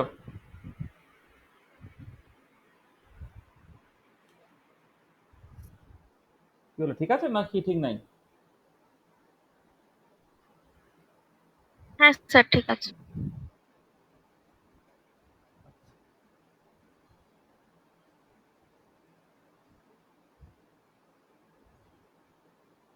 দেখো তো, দেখো এই যতখানি বললাম আগে একটুখানি ঝালিয়ে না, তারপরে আবার নতুন জিনিস আমরা আসছি, বা নতুন জিনিস না মানে এই একই জিনিস হবে। তাহলে আমি কি কি জিনিসগুলো কভার করেছি, আমি মানে তোমার প্রথমে কিছু বেসিক কথাবার্তা বলেছি আর কি, যেগুলো তোমার হয়তো কোভ্যালেন্ট বন্ডিং বা ইত্যাদি ক্ষেত্রে তোমার অলরেডি জানা আছে। হ্যাঁ, এবারে সেখানে এমও গুলোকে বলা হয়েছে, সেখানে জি টাইপ ইউ টাইপের মানেটা তোমার কাছে পরিষ্কার করা হয়েছে, ইলেকট্রনিক লেভেল এবং ইলেকট্রনিক স্টেটের মধ্যে তফাৎটাকে পরিষ্কার করা হয়েছে, stable electronic state unstable electronic স্টেটের মানে তোমাকে বলা হয়েছে, সিংলেট ট্রিপলেট ইত্যাদির মানে তোমাকে বলা হচ্ছে, যে দুটো মূল selection rule, spin selection rule আর লাপোটে সিলেকশন রুল, এগুলোর মানে পরিষ্কার করা হয়েছে। আর ফ্র্যাঙ্ক কন্ডন প্রিন্সিপালটাকে বলা হলো, এবং ফ্র্যাঙ্ক কন্ডন প্রিন্সিপাল থেকে কেমন করে ইন্টেন্সিটি ডিস্ট্রিবিউশনটা পাওয়া যায় সেটা তুমি দেখেছো। ঠিক আছে, একটু ধরো তো।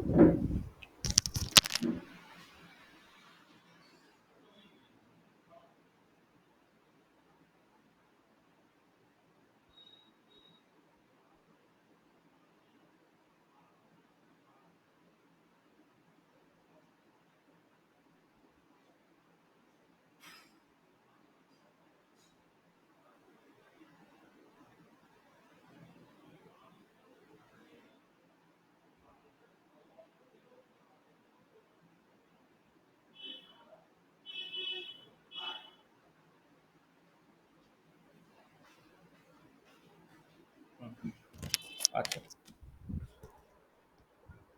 ঠিক আছে। আর এবারে আমরা মূল জায়গাতে আসি। তাহলে আমরা বেসিক কিছু কথাবার্তা বললাম ইলেকট্রনিক স্পেকট্রোস্কোপি ফটোকেমিস্ট্রি সংক্রান্ত। এই যে কথাগুলোকে বলেছে, এই কথাগুলো কিন্তু সবে তো তোমার লাগবে। আচ্ছা, এবারে তুমি চলে এসো যে প্রাইমারি প্রসেসটা।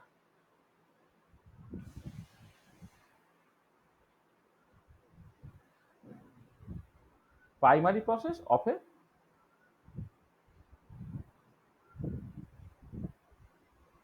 photochemical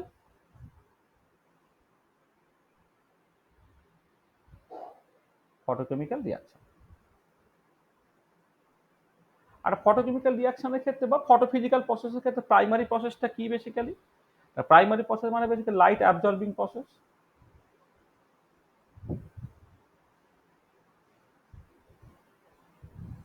light absorbing process. আচ্ছা, লাইট অ্যাবজর্বিং প্রসেস না বেসিক্যালি তোমার চারটে টাইপ হতে পারে। There are 4 types. The 4 types কে আমি জাস্ট সিম্পলি টাইপ 1, আলাদা করে নাম দেওয়া আছে টাইপ 2, টাইপ 3 আর টাইপ 4 আমি এরকম ভাবে জাস্ট বলছি, টাইপ 1, টাইপ 2, টাইপ 3, টাইপ 4 এটা। আচ্ছা, টাইপ 1 এ কি হচ্ছে?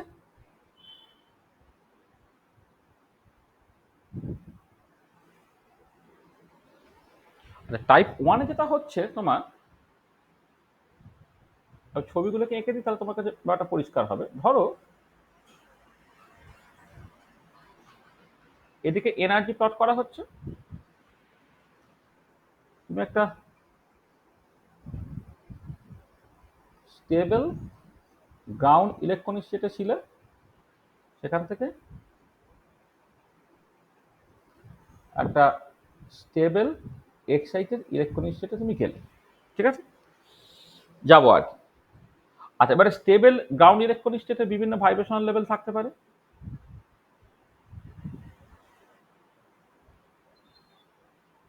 আবার আনস্টেবল, সরি, তারও বিভিন্ন ভাইব্রেশনাল লেভেল থাকতে পারে। আনস্টেবল বলছে মানে এক্সাইটেড যে ইলেকট্রনিক স্টেট, তারও বিভিন্ন ভাইব্রেশনাল লেভেল থাকতে পারে, মানে থাকতে পারে মানে থাকবে আর কি।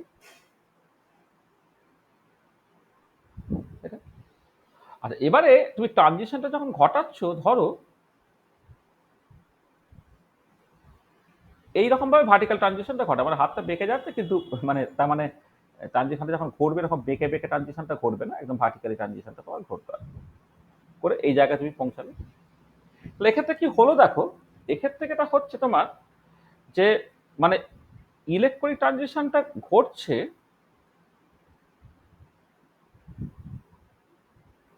Transition take place to a discrete vibrational level to a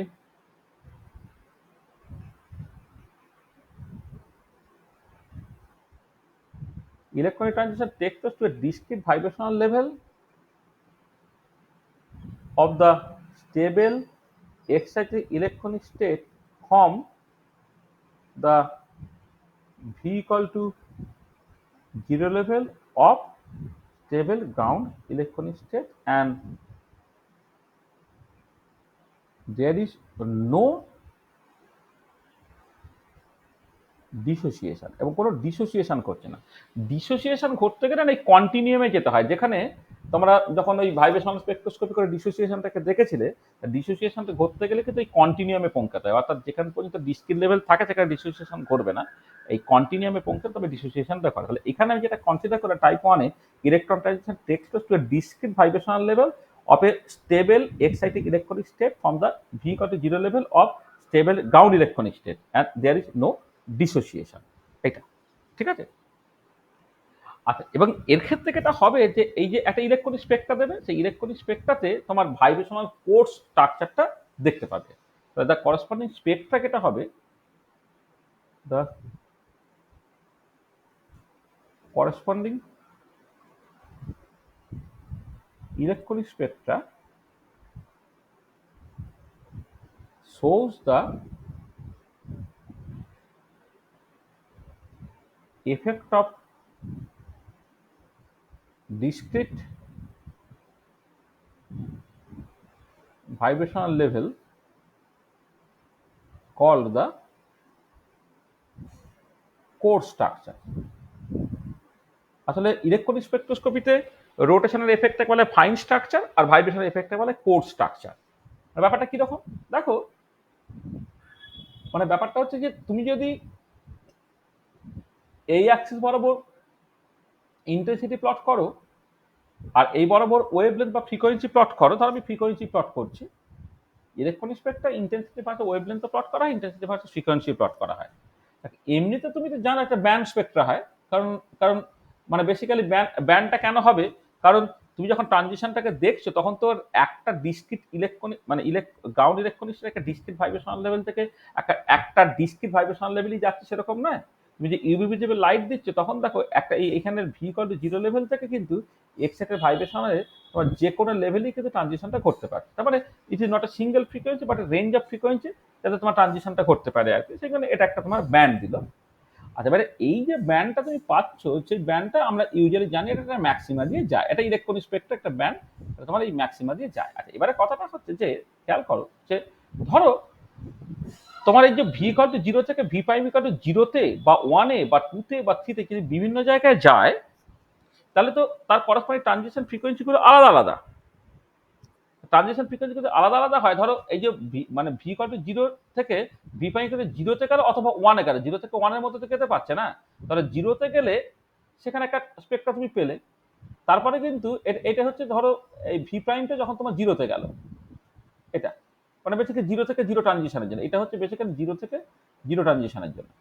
তারপরেরটা জিরো থেকে ওয়ান যখন ট্রানজিশনটা তুমি দেখবে, তখন কিন্তু এই জিরো থেকে ওয়ানের মধ্যে কিছু নেই, এবার ওয়ানের মধ্যে যখন চলে গেল দেখে এইটা হচ্ছে তোমার বেসিক্যালি জিরো থেকে ওয়ান ট্রানজিশনটা হলো।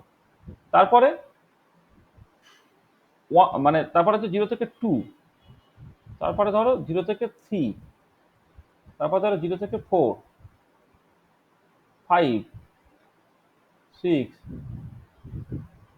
সেভেন, এরকম করে হচ্ছে। তার মানে দেখো যেটা দাঁড়াচ্ছে যে এই যে আমার স্পেক্ট্রামটা তুমি এমনিতে মানে ইলেকট্রনিক স্পেক্ট্রা যখন নর্মালি দেখো এরকম একটা এ টাইপের দেখতে হয়, মানে একটা একটা এরকম মানে উল্টানো বাটির মতো একটা স্পেক্ট্রা তুমি দেখতে পাও, কিন্তু এখানে না হয় মাঝে মাঝে মাঝে মাঝে এরকম তোমার এই এটা থাকবে, মানে রেগুলার প্যাটার্নে তোমার এই যে মানে কিংটা তুমি কিন্তু এখানে দেখতে পাবে। মানে এই যে মাঝে মাঝে যে খোঁচা, যেটা এই খোঁচাটা তোমার কিন্তু খুব রেগুলার বেসিসে তুমি কিন্তু দেখতে পাবে। মানে এই টাইপ ওয়ানটা হচ্ছে কিনা তার স্পেক্ট্রাটা তুমি এইখান থেকে দেখে বুঝতে পারা যাবে। একটা ভাইব্রেশনাল ইয়েতে ভাইব্রেশন মানে ইলেকট্রনিক স্পেক্ট্রাতে ভাইব্রেশনাল কোর স্ট্রাকচার যেটা, সেটা কিন্তু দেখতে পাবে, এবং সেটা কিরকম না রেগুলার বেসিসে তোমার কিন্তু এই ধরনের কিংগুলো থাকবে। তো বুঝতে পারলে টাইপ ওয়ানটা কেন কি এবং তার জন্য করসপন্ডিং স্পেক্ট্রাটা কেমন দেখতে হয়। ঠিক আছে, বলো ঠিক আছে না ঠিক নেই?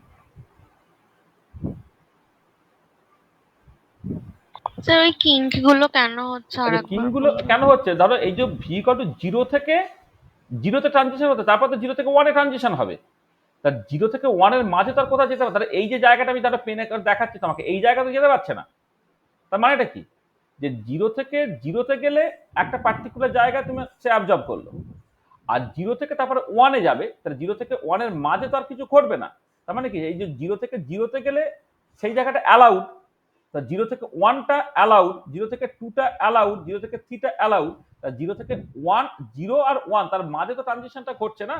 তার মানে কি, তুমি ওভারঅল একটা ব্যান্ড পেলে, পুরো যদি ব্যান্ডটা তুমি না পেতে তাহলে এখানে একটা লাইন পেতে, এখানে একটা লাইন পেতে, এখানে একটা লাইন পেতে, এখানে একটা লাইন পেতে, কিন্তু যেটা হয় এক্ষেত্রে স্পেকট্রাল উইথটা এত বেশি হয়ে যায় যে ওভারঅল একটা ব্যান্ড তুমি দেখতে পাও, কিন্তু আদারওয়াইজ যেটা হওয়া উচিত ছিল সেটা হচ্ছে এই যে এই খোঁচা খোঁচাগুলো জাস্ট ইমপ্লাই করছে যে যদি তুমি পর্যন্ত শার্প করে একটা স্পেকট্রা তৈরি করতে পারতে, তাহলে বেসিক্যালি সিগন্যালটাই যেখানে যেখানে খোঁচা খোঁচা সেই জায়গাতে শুধুমাত্র সিগন্যালটা পাওয়া যেত, এদের মাঝে সিগন্যালটা পাওয়া যেত না। ঠিক আছে? হ্যাঁ স্যার, ঠিক আছে। আচ্ছা, এবারে টাইপ টুতে যেটা হচ্ছে দেখো,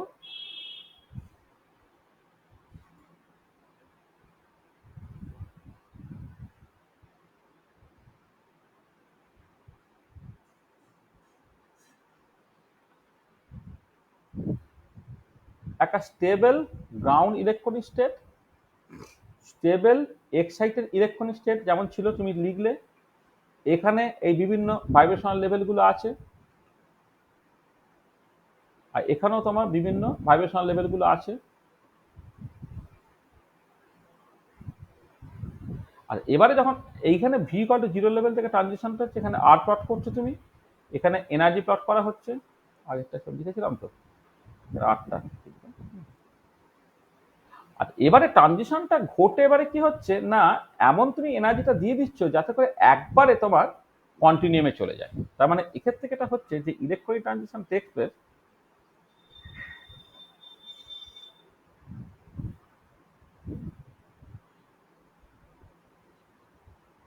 takes place from V equal to zero level of stable ground electronic state to the continuum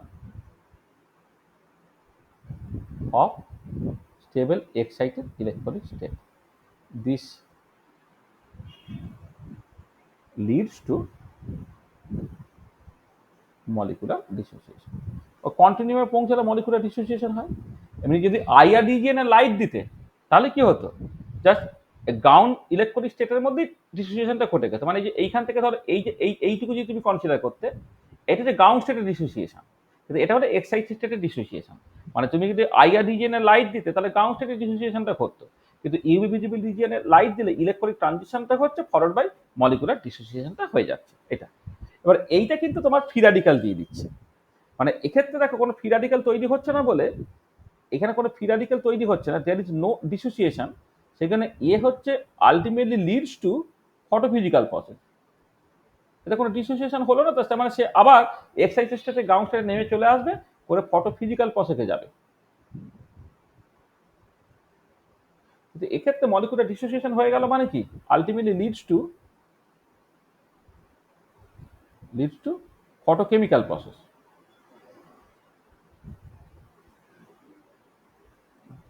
আচ্ছা, এক্ষেত্রে স্পেকট্রাটা কেমন দেখতে হবে?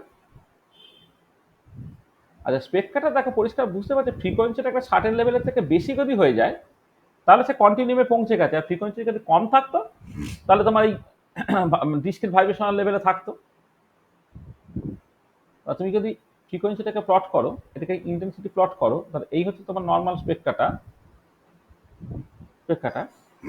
ফ্রিকোয়েন্সি যখন কম তখন তুমি এই ডিসক্রিট স্ট্রাকচারটা পাবে, তারপরে আর কিন্তু কোনো ডিসক্রিট স্ট্রাকচার নেই। মানে এই যে ভি প্রাইমটা যে 0, 1, 2 ইত্যাদির ক্ষেত্রে তুমি এটা পাবে, এই ডিসক্রিট যে মানে যেটা কোড স্ট্রাকচারটা তুমি পাবে, আর তারপরে কিন্তু তুমি একবারে সরাসরি কন্টিনিউয়াম পাবে। কারণ যখন এই কন্টিনিউয়ামে গিয়ে পৌঁছাচ্ছে তখন তো সমস্ত ফ্রিকোয়েন্সিতে ট্রানজিশনটা ঘটবে, তাই না? আগেরটা যেমন একটা ডিসক্রিট ফ্রিকোয়েন্সিতে ট্রানজিশনটা ঘটছে, এখন সমস্ত ফ্রিকোয়েন্সি ট্রানজিশনটা ঘটে বলে এই জায়গায় তো এই কিংগুলো আর দেখতে পাবে না তুমি। একটা সার্টেন ফ্রিকোয়েন্সির পরে আর তোমার কোনো এটা দেখতে পাওয়া যাবে। ঠিক আছে, এটা 2 নম্বর সিচুয়েশন। আচ্ছা, এবার 3 নম্বরে কি হচ্ছে দেখো, টাইপ 3।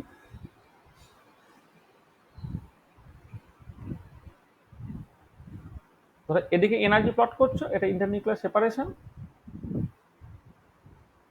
একটা স্টেবল গ্রাউন্ড ইলেকট্রনিক স্টেট, তার বিভিন্ন ভাইব্রেশনাল লেভেল টেবেল আছে, এটা ভি ইকুয়াল টু 0 ইত্যাদি ইত্যাদি সব আছে তোমার।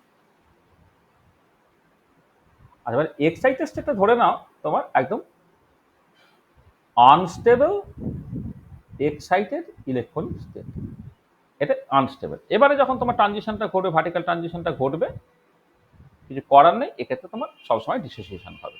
তোমার এটা হচ্ছে electronic transition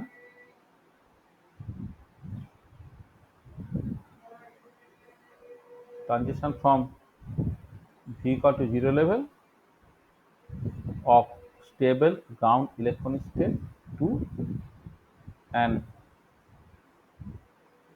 unstable excited electronic state which leads to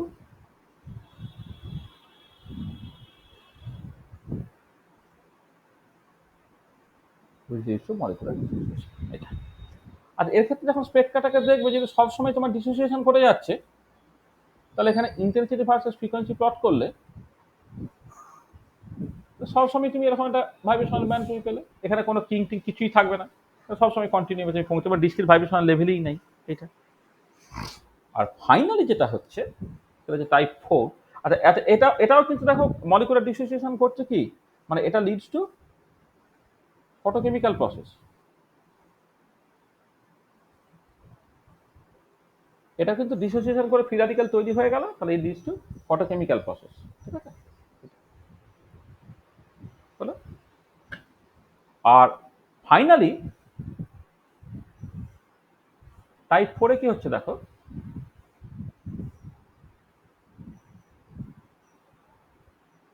দেখো এই একটা স্টেবল, এদিকে এনার্জি প্লট করছো, এদিকে আর প্লট করছো, এটা স্টেবল গ্রাউন্ড ইলেকট্রনিক স্টেট ছিল। এবারে আর একটা তোমার স্টেবল এক্সাইটেড ইলেকট্রনিক স্টেট আছে,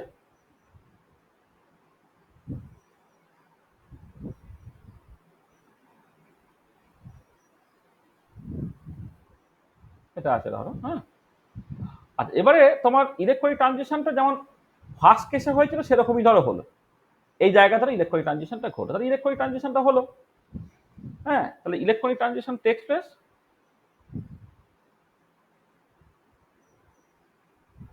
transition takes place from V equal to 0 level of stable ground electronic state to a discrete vibrational level of the excited মানে stable excited electronic state of the stable excited electronic state, এটা হলো। আচ্ছা, তাহলে actually dissociation ঘটার কথা নয়, কিন্তু যেটা হলো ধরো এর সঙ্গে একটা আনস্টেবল এক্সাইটেড ইলেকট্রনিক স্টেট তার ওভারল্যাপ আছে। এবার কথা হচ্ছে যে if there is a crossing between a stable excited electronic state and an unstable excited electronic state, then molecular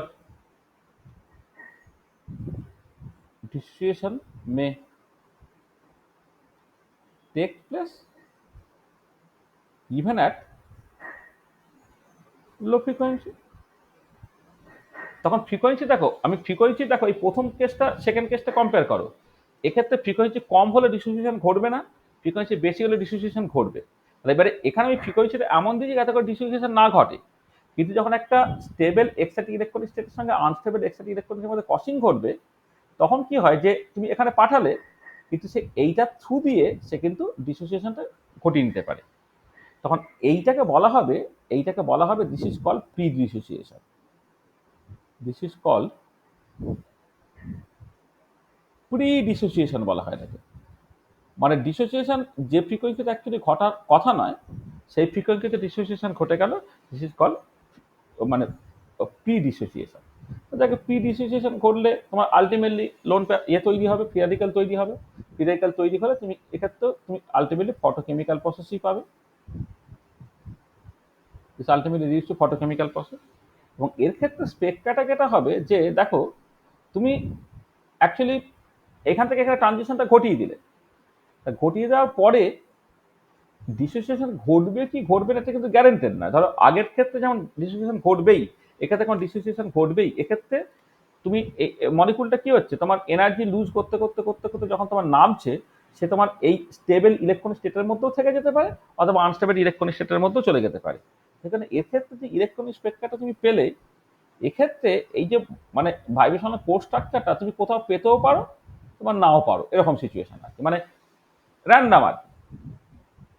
হ্যাঁ, এটা যদি ডিসোসিয়েশন ঘটে যায় তাহলে তুমি কন্টিনিউয়াম পাবে, আর যদি ডিসোসিয়েশন না ঘটে তাহলে তুমি কখন ভাইব্রেশনাল কোর স্ট্রাকচারটাকে দেখতে পাবে। ঠিক আছে, তাহলে এক্ষেত্রে ভাইব্রেশনাল ব্যান্ডটা হচ্ছে তোমার এরকম দেখতে হবে। তাহলে স্পেকটা দেখে তুমি বুঝে যাবে যে কোন সিচুয়েশনটা ঘটছে অ্যাকচুয়ালি। তা দেখো এই যে প্রাইমারি যে চারটে প্রসেস, এই চারটে প্রসেসের মধ্যে তোমার প্রথমটাই একমাত্র ফটো ফিজিক্যাল প্রসেস হওয়ার সম্ভাবনা আছে, কারণ এমটা এম স্টারে গেল কিন্তু কোনো ডিসোসিয়েশন ঘটছে না অর্থাৎ ফ্রি রেডিক্যাল তৈরি হচ্ছে না। কিন্তু পরের যে কেসগুলোতে তোমার কিন্তু ডিসোসিয়েশন মানে ঘটে যাচ্ছে, সেই জন্য আলটিমেটলি ফ্রি রেডিক্যাল তৈরি হয়ে গেল। এবারে তুমি ওই ফ্রি রেডিক্যালটা যদি হয় মানে সামনে কোনো রিয়াকশন পায়, তার সঙ্গে সে অ্যাকচুয়ালি রিয়াকশন করতে পারবে এবং ফটোকেমিক্যাল প্রসেসের থ্রু দিয়ে তোমার চলে যেতে পারবে। ঠিক আছে, বোঝা গেল? পরিষ্কার হয়েছে তো? হ্যাঁ স্যার। আচ্ছা আচ্ছা, তাহলে এবারে আমাদের যেটা ব্যাপার সেটা মানে আমরা বলবো না কিছু। দেখো আমরা এই যে লাইট অ্যাবজর্বিং প্রসেসটা হলো, সেই লাইট অ্যাবজর্বিং প্রসেসে মাইক্রোস্কোপিক পয়েন্ট অফ ভিউ থেকে দেখলাম যে অ্যাকচুয়ালি কোন একটা পার্টিকুলার ইলেকট্রনিক স্টেটের একটা ভাইব্রেশনাল লেভেল থেকে আর একটা ইলেকট্রনিক স্টেটের কোন একটা ভাইব্রেশনাল লেভেলের কাছে খুব ডিটেলে দেখলাম। কিন্তু যদি তুমি এম্পিরিক্যালি পুরো ব্যাপারটা দেখো, এম্পিরিক্যালি যে লাইট অ্যাবজর্বিং প্রসেসটা, সেই লাইট অ্যাবজর্বিং প্রসেসটা কিন্তু ল্যাম্বার্ট বিয়াস ল ওবে করে। Light absorbing process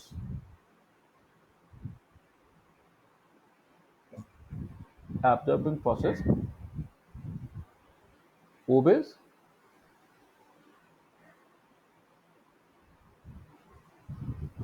Lambert-Beas law। তাহলে এই যে Lambert-Beas লটা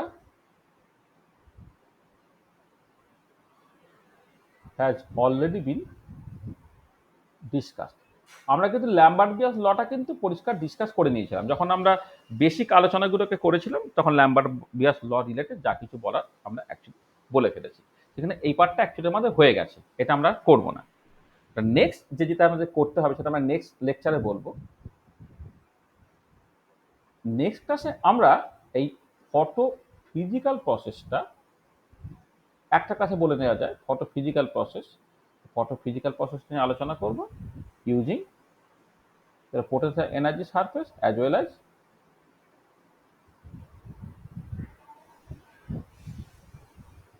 জাবলন্সকি ডায়াগ্রাম। আমরা পরের দিনে এই জায়গাটা মূলত আলোচনা করবো। এবং আমাদের ফার্স্ট অর্ডার ফটোফিজিক্যাল প্রসেসগুলি সিলেবাসে আছে, আমরা ফার্স্ট অর্ডার ফটোফিজিক্যাল প্রসেসগুলি কি এখানে মূলত বলবো আর কি। এবার এটা হয়ে যাওয়ার পরে তারপরে যদি সময় থাকে তখন আমরা ফটোকেমিক্যাল প্রসেসে ঢুকবো। ফটোকেমিক্যাল প্রসেস তো একদিনে হবে না, ফটোফিজিক্যাল প্রসেস তো একদিনে হয়ে যাবে, তার সঙ্গে কিছুটা ফটোকেমিক্যাল প্রসেস এগিয়ে রাখা যাবে আর কি। তো পরের দিন আমরা এই জায়গা থেকে স্টার্ট করি। তো এইটা হচ্ছে এই পর্যন্ত রইল, এন্ড অফ লেকচার। বলো কারো যদি কিছু সমস্যা থাকে তো বলে নাও।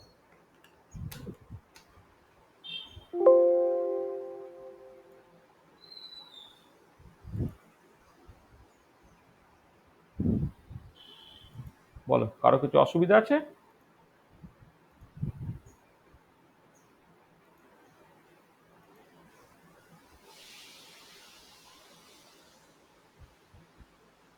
বোঝা গেছে যেটা বলতে চাইলাম? পরিষ্কার সব ঠিক আছে?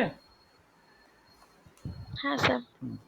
আমাদের ওই মোটামুটি খানতিনের ক্লাস হলেই আমরা যেটা বিএসসি সিলেবাসে ইউজুয়ালি যেটা থাকে সেটা করে দেবো, আর তারপরে আরও দুটো ক্লাসে এনএমআরটা বলে দেবো। হ্যাঁ, এনএমআরটা কিছু কিছু লোকেদের সিলেবাসে আছে আর কি, সব জায়গায় সিলেবাসে নেই, কিন্তু কিছু কিছু জায়গায় সিলেবাসে আছে সেই এনএমআর পার্টটাকে, মানে প্রিন্সিপালটা আর কি, সেটা ভালো করে বলবো। চলুক, এখনো তো পরীক্ষার ডেট ফেট কিছু দিচ্ছে না, একদিন করে যেমন চলছে চলুক, যখন পরীক্ষার ওরকম ডেটের ক্রাইসিস চলে আসবে তখন না হয় তারা বলে বলা যাবে। ঠিক আছে স্যার। হ্যাঁ বলো। স্যার বলছি যে ওই ফেজ ইকুইলিব্রিয়ামের 2 কম্পোনেন্ট সিস্টেম ওটা কি মানে মে মাসের মধ্যে হবে? এটা পরের দিনই তো নাহলে বাইনারি, আমার না পরের দিনই তো বাইনারি সলিউশন আরম্ভ হয়ে যাচ্ছে, মানে কোয়ালিটেটিভ প্রপার্টি তো শেষ হয়ে গেল, 2 কম্পোনেন্ট সিস্টেমের বাইনারি সলিউশন নেক্সট ক্লাসেই তো বাইনারি সলিউশন হবে।